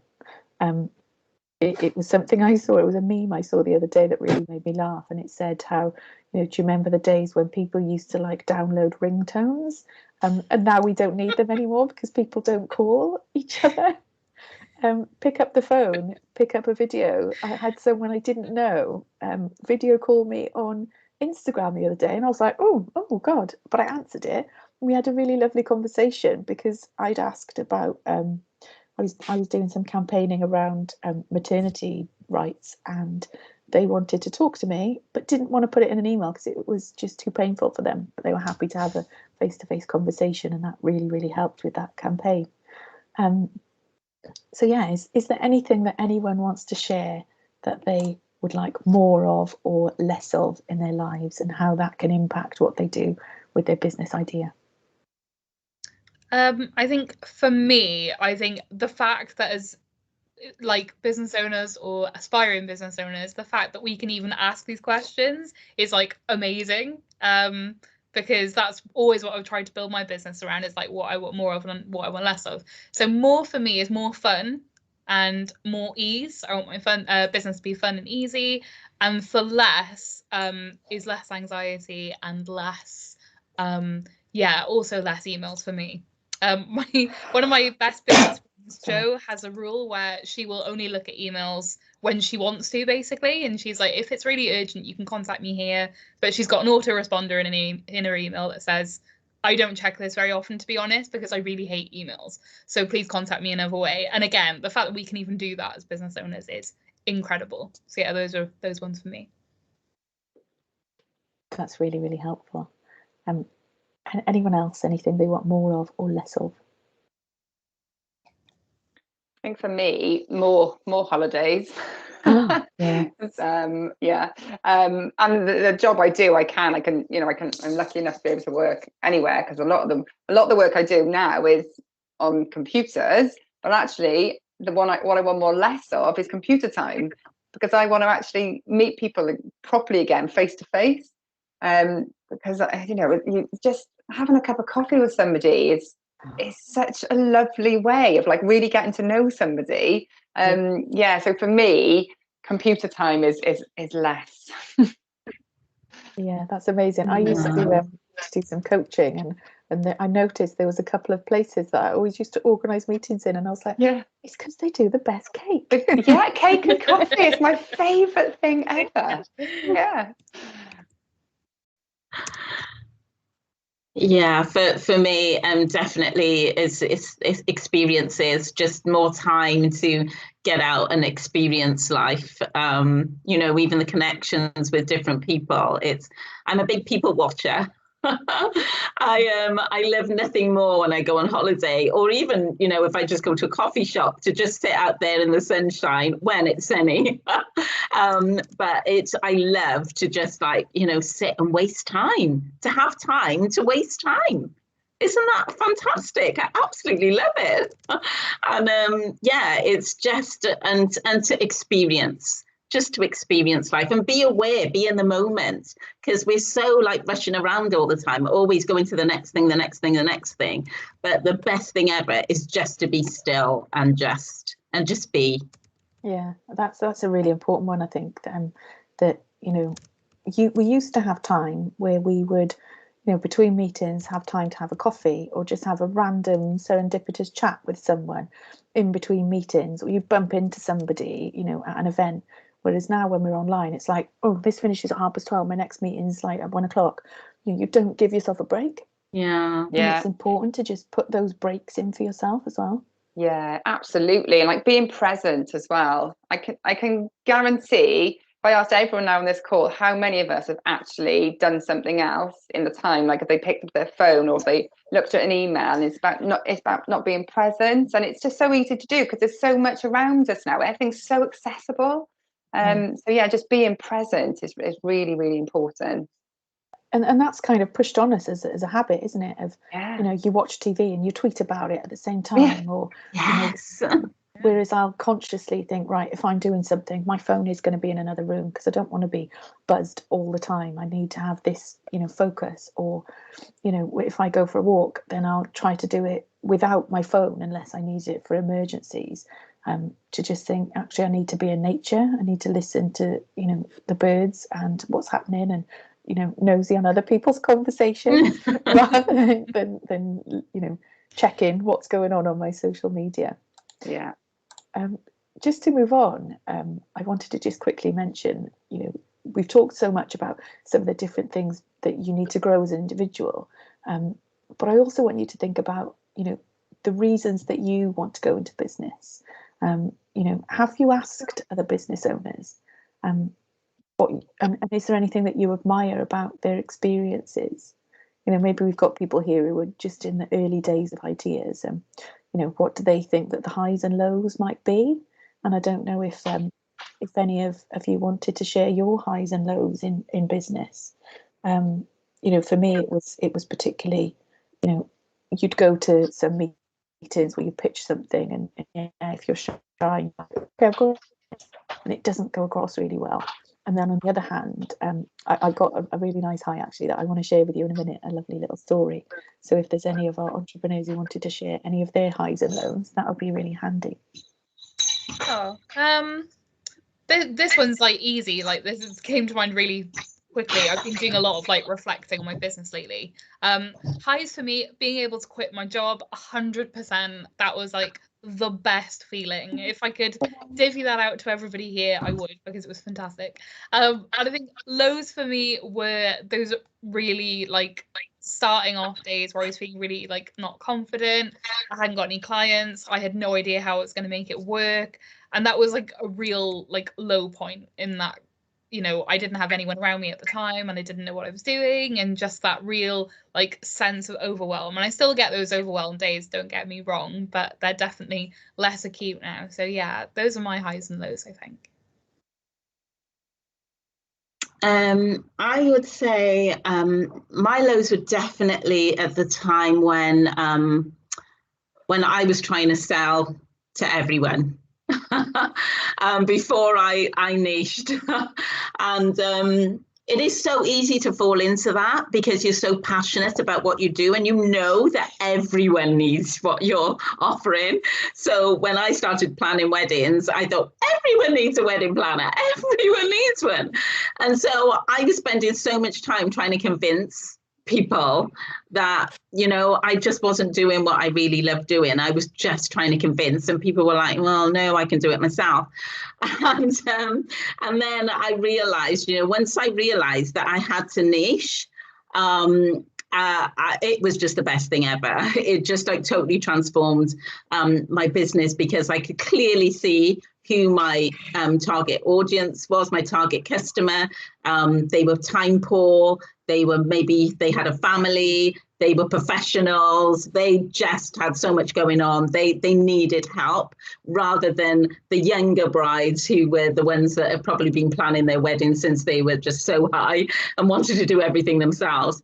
And the great thing about that was, as well, is that once I realized that I could actually offer the two different types of brides, two different types of services. So the younger ones who wanted to do everything themselves, I had the higher service and they could see all the pretty stuff, which is what they wanted. And then, you know, obviously the full-on planning were for the more mature brides, or the brides who were sort of in their late 30s, mid 30s, that type of thing. So honestly, the lows can be quite hard, especially because you're trying to get that business in.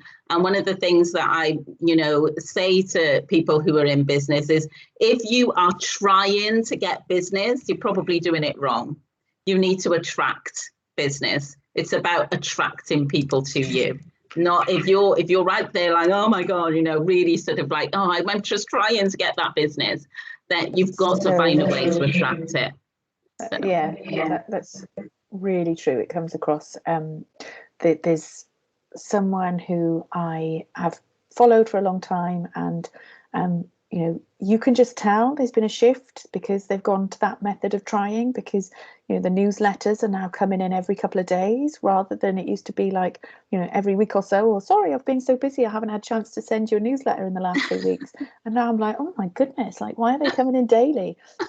You have that gut feeling. We've all got that gut feeling and we all know it. And what you were saying there is something I'm going to set a challenge to everyone when we finish, to put together a piece of work for themselves. And I think it's important to come back to what you were saying there, is about honing your audience and knowing what you're selling and who you're selling it to, because you did that in that journey that you had, and that obviously has really, really worked for you. I'm going to move on because of time, and there's a couple of things I want to get through. And I wanted to just have a chat to you about one of the highlights for me when I was running my social enterprise. And this is Christine, and she came on a course that I was running with, which I had sold to a housing association. And she lived in this area where the housing association is based. And she came along to this course to get herself back into work, and she said, "Oh, I'm never going to get back into work. I'm just a mum. All I've been doing is looking after kids for the last decade or so. There's really nothing I can do."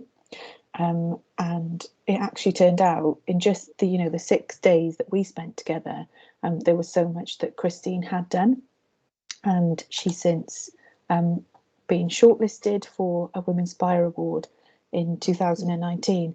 And it turned out that her 10 years of nothing other than being mum was that she'd actually been founded and had been running for a decade a support group for families of drug users that she called Tearing Their Hair Out, because that's how she felt in her experience. She was tearing her hair out. She had to make a change. And when we discovered that, it not only led to her a couple of years later, going forward and being nominated for this award, but also lots of other positive opportunities and getting into work that she loved. And it was a life-changing experience for her. And when I think about some of the lows of getting into business and even the reason why I did it, because of a negative experience that I'd had in the workplace, it was women like this that remind me why I did it, why I experienced those lows. Because, if through all of my business experience, all I'd helped is this one woman, it would have all been worth it for me, because I know that it was absolutely life-changing. And I was lucky enough to meet Christine at a point in her life when she needed help, and I was able to give her that help that she needed. And that will pay forward. Something I said in the presentation I did yesterday is that when you empower a woman, you empower a community. And that's something that we're doing today. We're building a community, and we're empowering each other to build on everything that they want to do with their lives, because that will in turn bring positive things forward to other women. And so I hope everyone does have a pencil or pen and paper, because I wanted to do just a little activity. I'll be very honest, I have borrowed this activity from some women that I adore who run a business called the Positive Planners. And they set up this business after both had children, and they met each other through having their children. And they both went through quite difficult mental health experiences. And they realised that what helped them was writing diaries and using tools of positivity to kind of improve their own mental health. And they turned those into a planner and a diary. And I'll send you a link to it, actually, because I loved the diary that I bought from them. And this is just a quick tool that they use. And it's called a high five. So I want you to do something as simple as get your pencil, draw around your hand. And you've got 5 fingers. So think of 5 ways that you are brilliant, strong, and courageous. And just have a think and reflect about your achievements. It can be something tiny, it can be something huge. Maybe it was yesterday, maybe it was 5 years ago, but something that you've achieved that you're really proud of. And I want you to write it around that hand. It's hard to be positive. So maybe try and think about, if you were a friend, what would they say about you? What would they say some of your positives would be? I'll give you just a sec to do that while I mute myself and cough again. I'm sorry. Sorry, I hadn't even muted. You're going to have had enough of me, but I assure you, we haven't got too much longer. So I'll also give you a note to this so that you can come back and do it in more time if you want to sit with a cup of tea and kind of go through this on your own and reflect properly, because it can sometimes be helpful to have time. But for me, when I first did this activity, it made me really think about my personal values. And when I noted down the things that I felt proud of, that I would give myself a high five about, it was all things that fitted my personal values of being healthy, of enjoying my family. Gender equality is something that is really important to me, and protecting others and being a voice for other people. Having fun, connecting to other people. So they're my internal values, the things that kind of drive me. And then these were the things that I had unconsciously put down on on my hand. So overcome maternity discrimination. That's something that is kind of, a part of my personal brand, I suppose, if you want to call it that, because it's something that it got me into my business. I've even had to go on Today on Radio 4 and talk about my experiences. It's really pushed the boundaries into the things that I've achieved. And it's led me to delivering campaigns to support other women. I did a campaign last year that I've just picked up again recently on maternity rights in hospitals, the But Not Maternity campaign. And I don't know whether this will be relevant at all to Helen. I don't know when it was you had your twins, but it was we were raising awareness and support for women who were going into labour during lockdown, because you weren't allowed birth partners with you for quite a lot of that time. It helped me to help other women to find their passion. That's something that I've been really proud of. People like the woman who I just mentioned. My family, raising 2 children, is something that I'm proud of. And also, because sometimes those motivations are external. I ran 2 half marathons, and I did that because I knew my husband was into running, and I wanted to say, I ran half marathon before you, and so I knew that because the motivation to do that was external, I signed up to do the half marathon for Welsh Women's Aid, because it would help me to achieve something else that was a high value for me. It helped me to support other women.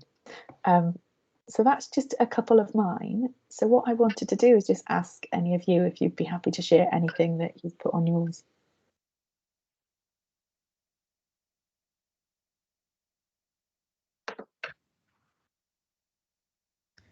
Oh, I'll share mine. So one of mine is being here and speaking today and getting involved in this event. I've loved doing this. Starting a business by myself and leaving my job. Being supportive of other people who are starting their own businesses. Being a good cat mum. That's an important one to me. And having the confidence to express myself creatively and being myself in whatever I do. So I think those are my 5. Oh, that's amazing. Thank you. There are some really lovely ones in the chat as well I want to share. Jane shared that she brought up her daughter alone from 3 months old.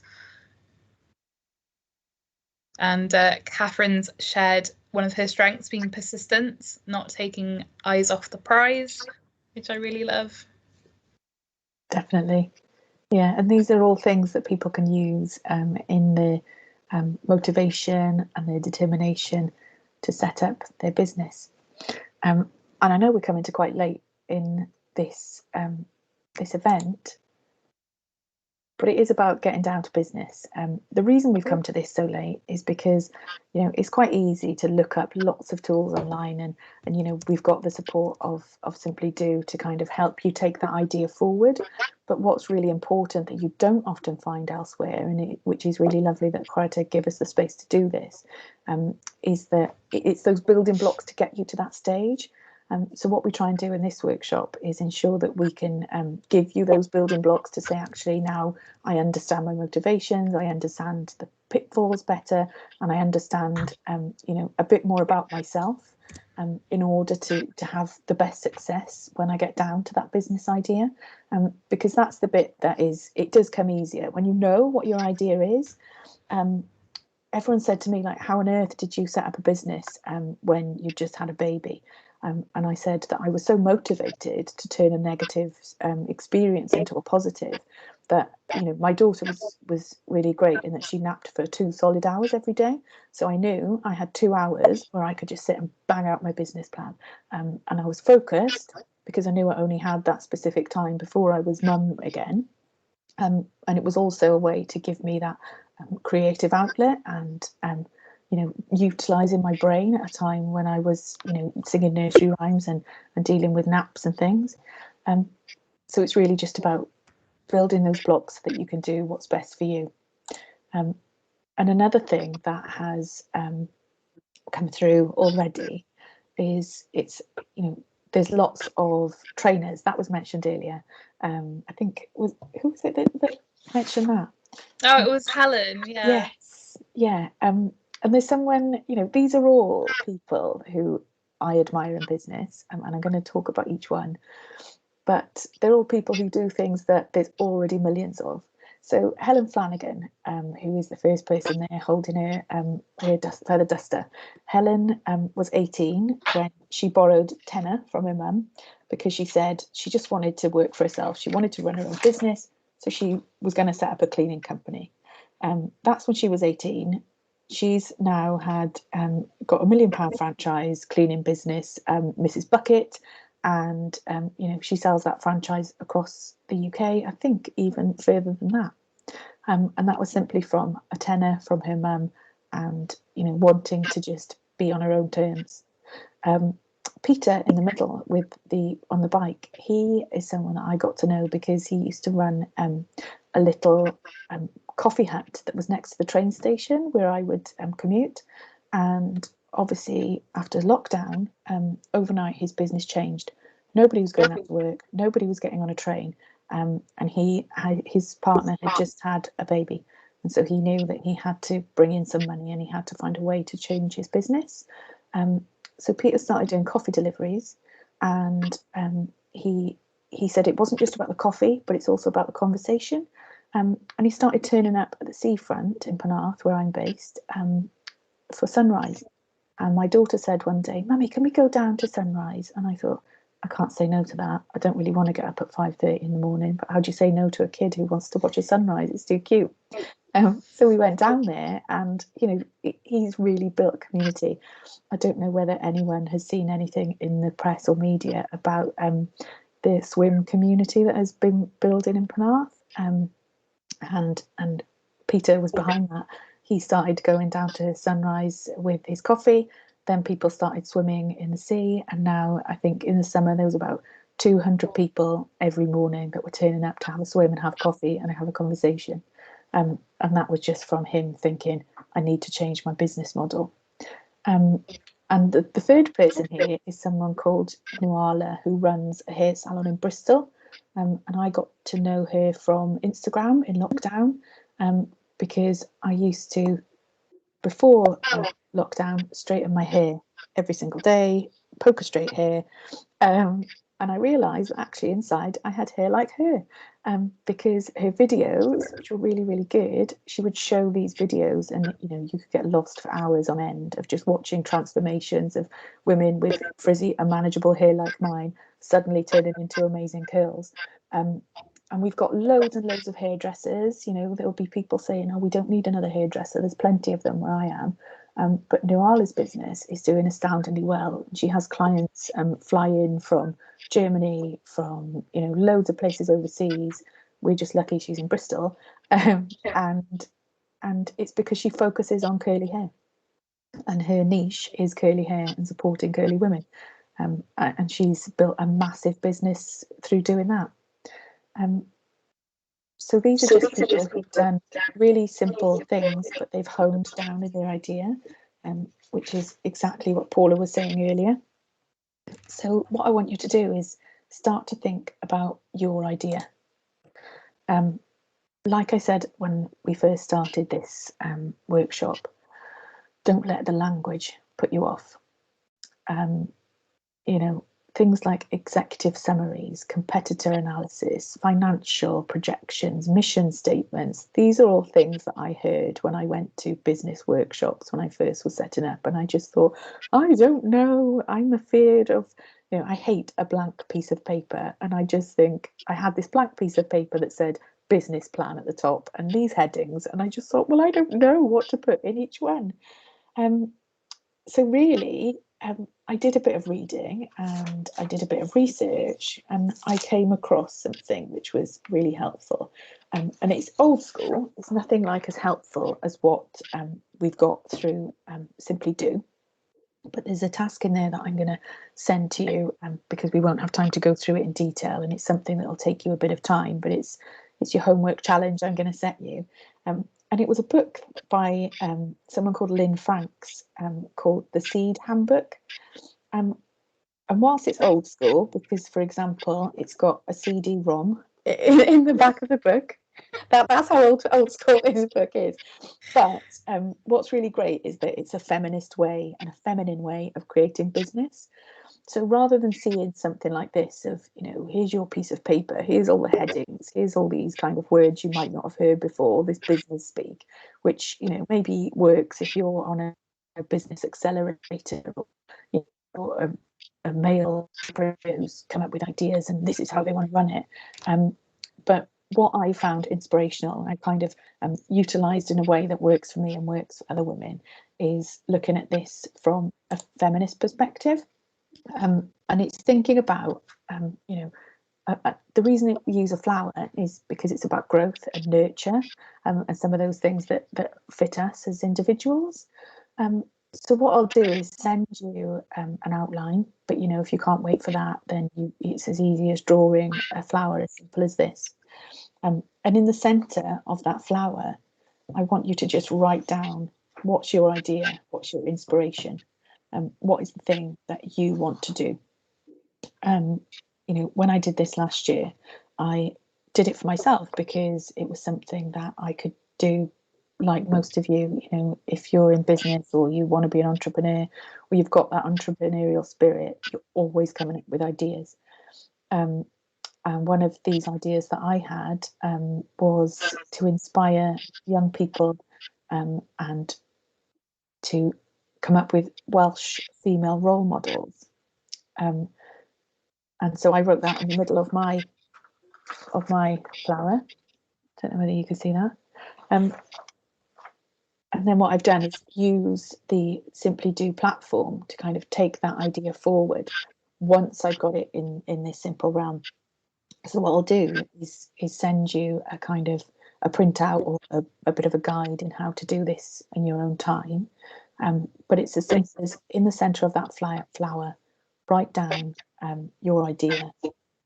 From there, with each petal, I want you to work through some of the different steps, which, if you look back, will be your summary, will be your competitor analysis and your marketing and all of those things. But we'll do it in a way that reflects us as people and builds on the skills and that we have in a feminist way. So some of those things and some of those different petals are things like your values. What are the values that you want your business to present? For me, it was compassion, it was nurturing others. It could be something as simple as, I know a lot of people have been setting up, plastic free shops because their values that they want to end climate change, they want to limit plastic. Think about your team. Who are the people involved and what are their skills? If your team is you, list your skills. And also, we've done that already.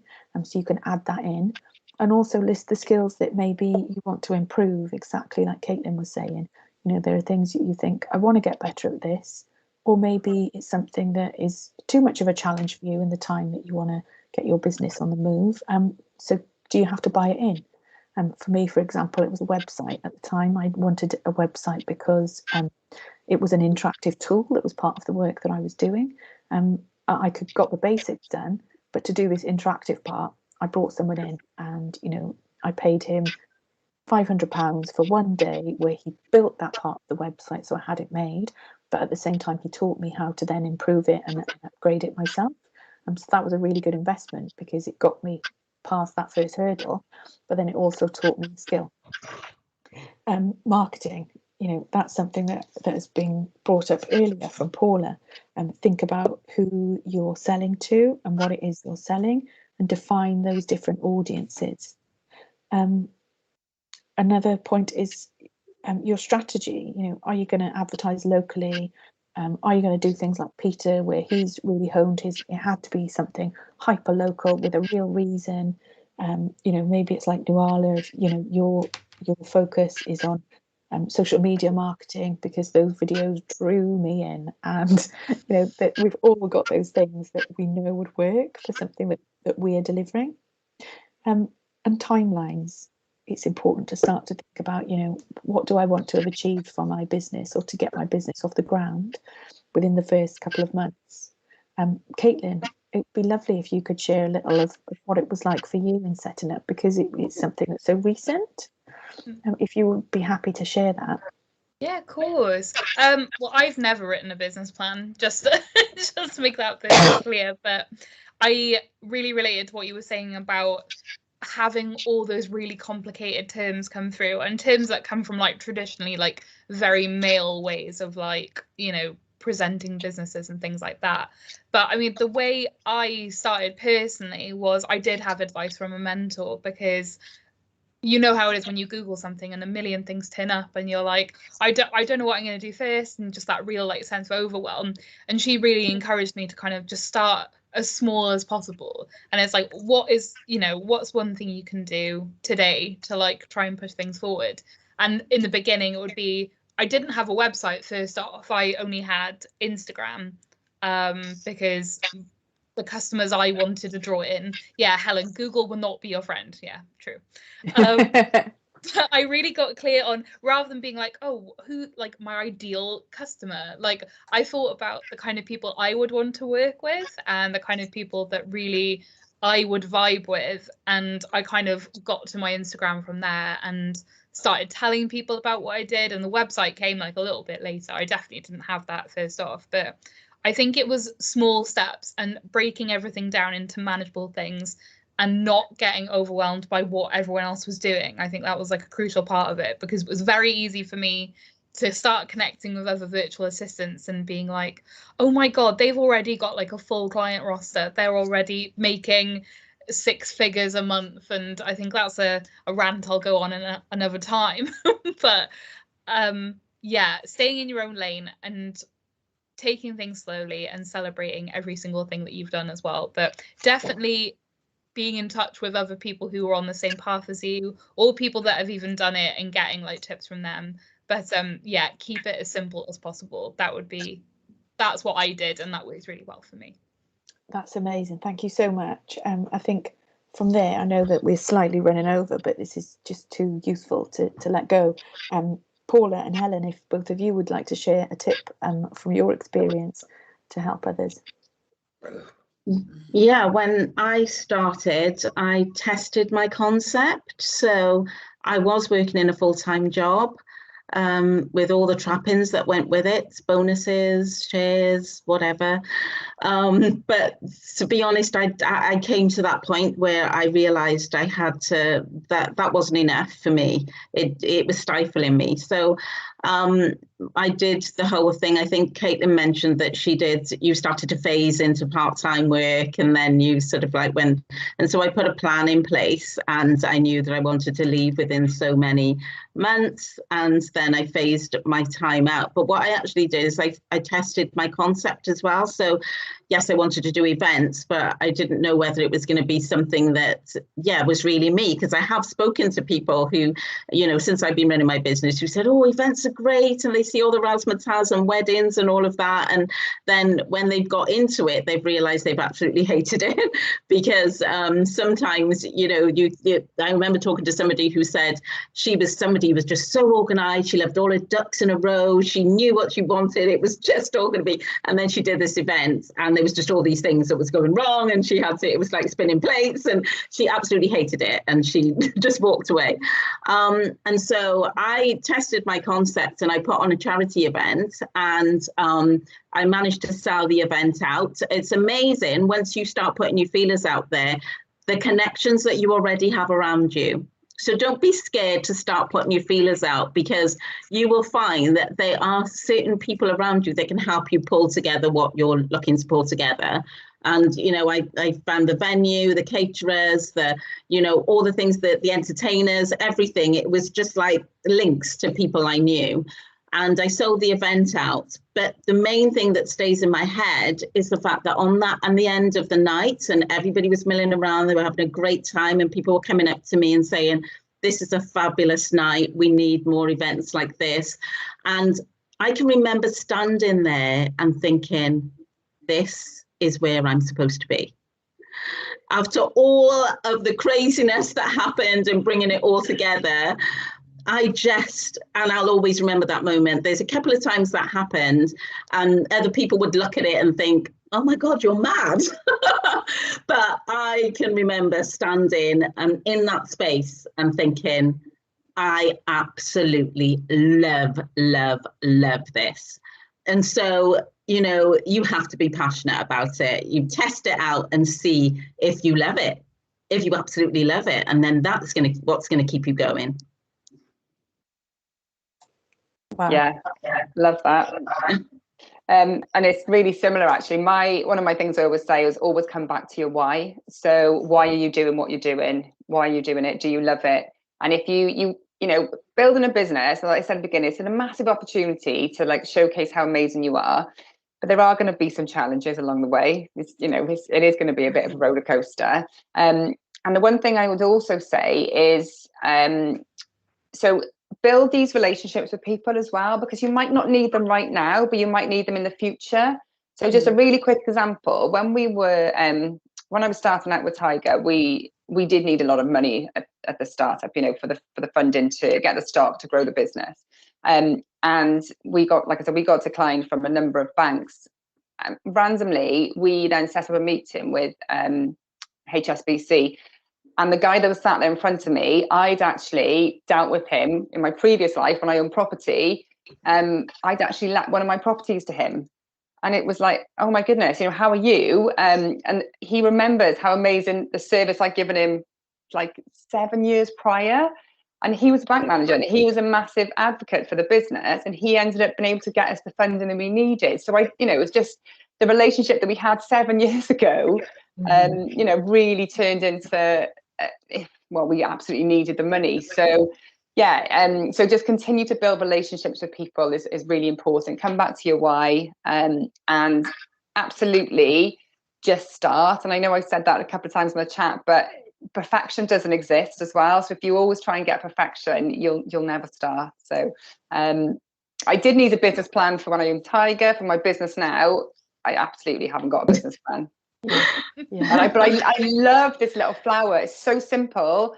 And for me, like, keep things simple. The jargon, like the corporate jargon, just goes way over my head. It's not for me. So, yeah, and that's the thing. This is purely, you know, it isn't about a business plan. It's a different perspective to, you know, what are the tools that you need to put in place to actually get you to take those small steps, which segues us perfectly into our final slide. I want each of you to take one small step and just, you know, make a note inside your head, or, you know, you can put it on the chat and put it out there to be, and make sure that you're accountable to us. But just tell yourself one small step that you'll take today, something that you will do to get your business off the ground. You know, maybe it's something as simple as signing up to the Simply Do platform. Maybe it's just, you know, saying it verbally, telling your idea to someone else. But one thing that you can do. What I'm going to do is send you that outline to kind of help you put those steps together. And if everyone is happy to share their emails, that's something else that can be done. So if you wanted to pick up with anybody in particular, or just to build your network with the people that you've met today, then yeah. And we haven't got time for questions now, because I'm conscious that we have kept you 10 minutes more than we said we would. But definitely, you know, you'll have everyone's contact details, and if you do have any questions, then just drop people a line, or we'll add social media details onto that note as well, so that you can pick up with people on social media. And thank you to our wonderful entrepreneurs for the time that you've given, and not just the time, but the experience and the support, because I think, you know, there's so much that I've learned from you today. And thank you to Chwarae Teg as well for everything that they do to support women, you know, because they can continue to help you. One thing that I didn't mention is, in the early stages for me, when everyone was saying, oh, it's so nice, you're setting up a business and you can do that at home from the kitchen table whilst the baby's there. And I was like, no, that's not how it would. I want it to work. So what I did was, there was a bursary available that I applied for, and one where I got office space in Chwarae Teg and business support in setting up, took some marketing help, things like that, and it really made a difference, because, you know, I wasn't at my kitchen table, which for you know, a training business couldn't be done. It's easier now when we're doing things remotely, but the reality was that I needed that professional platform, and Chwarae Teg gave that to me. And help me to fly. So I know that they will be there to do the same for you. So thank you very much, everyone. And unless there's anything else that you wanted to add, Caitlin, we can end there. I'll get rid of my slideshow so that I can actually see you all again. One thing I did want to say to everyone, thank you all for coming and thank you all for staying over time as well. And what I really wanted to say as well is to all the aspiring business owners who've joined us today, I really appreciate you being so honest and vulnerable and like sharing in the chat. It's really powerful when women share with each other, especially around this topic. So I just wanted to say thank you. I see you and I acknowledge you. And yeah, and I think contact details will be shared. I think people are popping them in the chat, but I don't think we'll get to keep the chat. But I think we can share, like it'll be shared by all of us anyway. So we'll all keep in touch. And yeah, thanks again. Thank you Okay, all. Thank you. I'll Thank you. end the event now. I just wanted to say that we'll upload the video on our YouTube channel, and I will send you an email with a link so you know how to find it. Okay. Amazing. Bye, Thanks, everybody. everyone. Thanks, everyone. Bye. Stay in touch.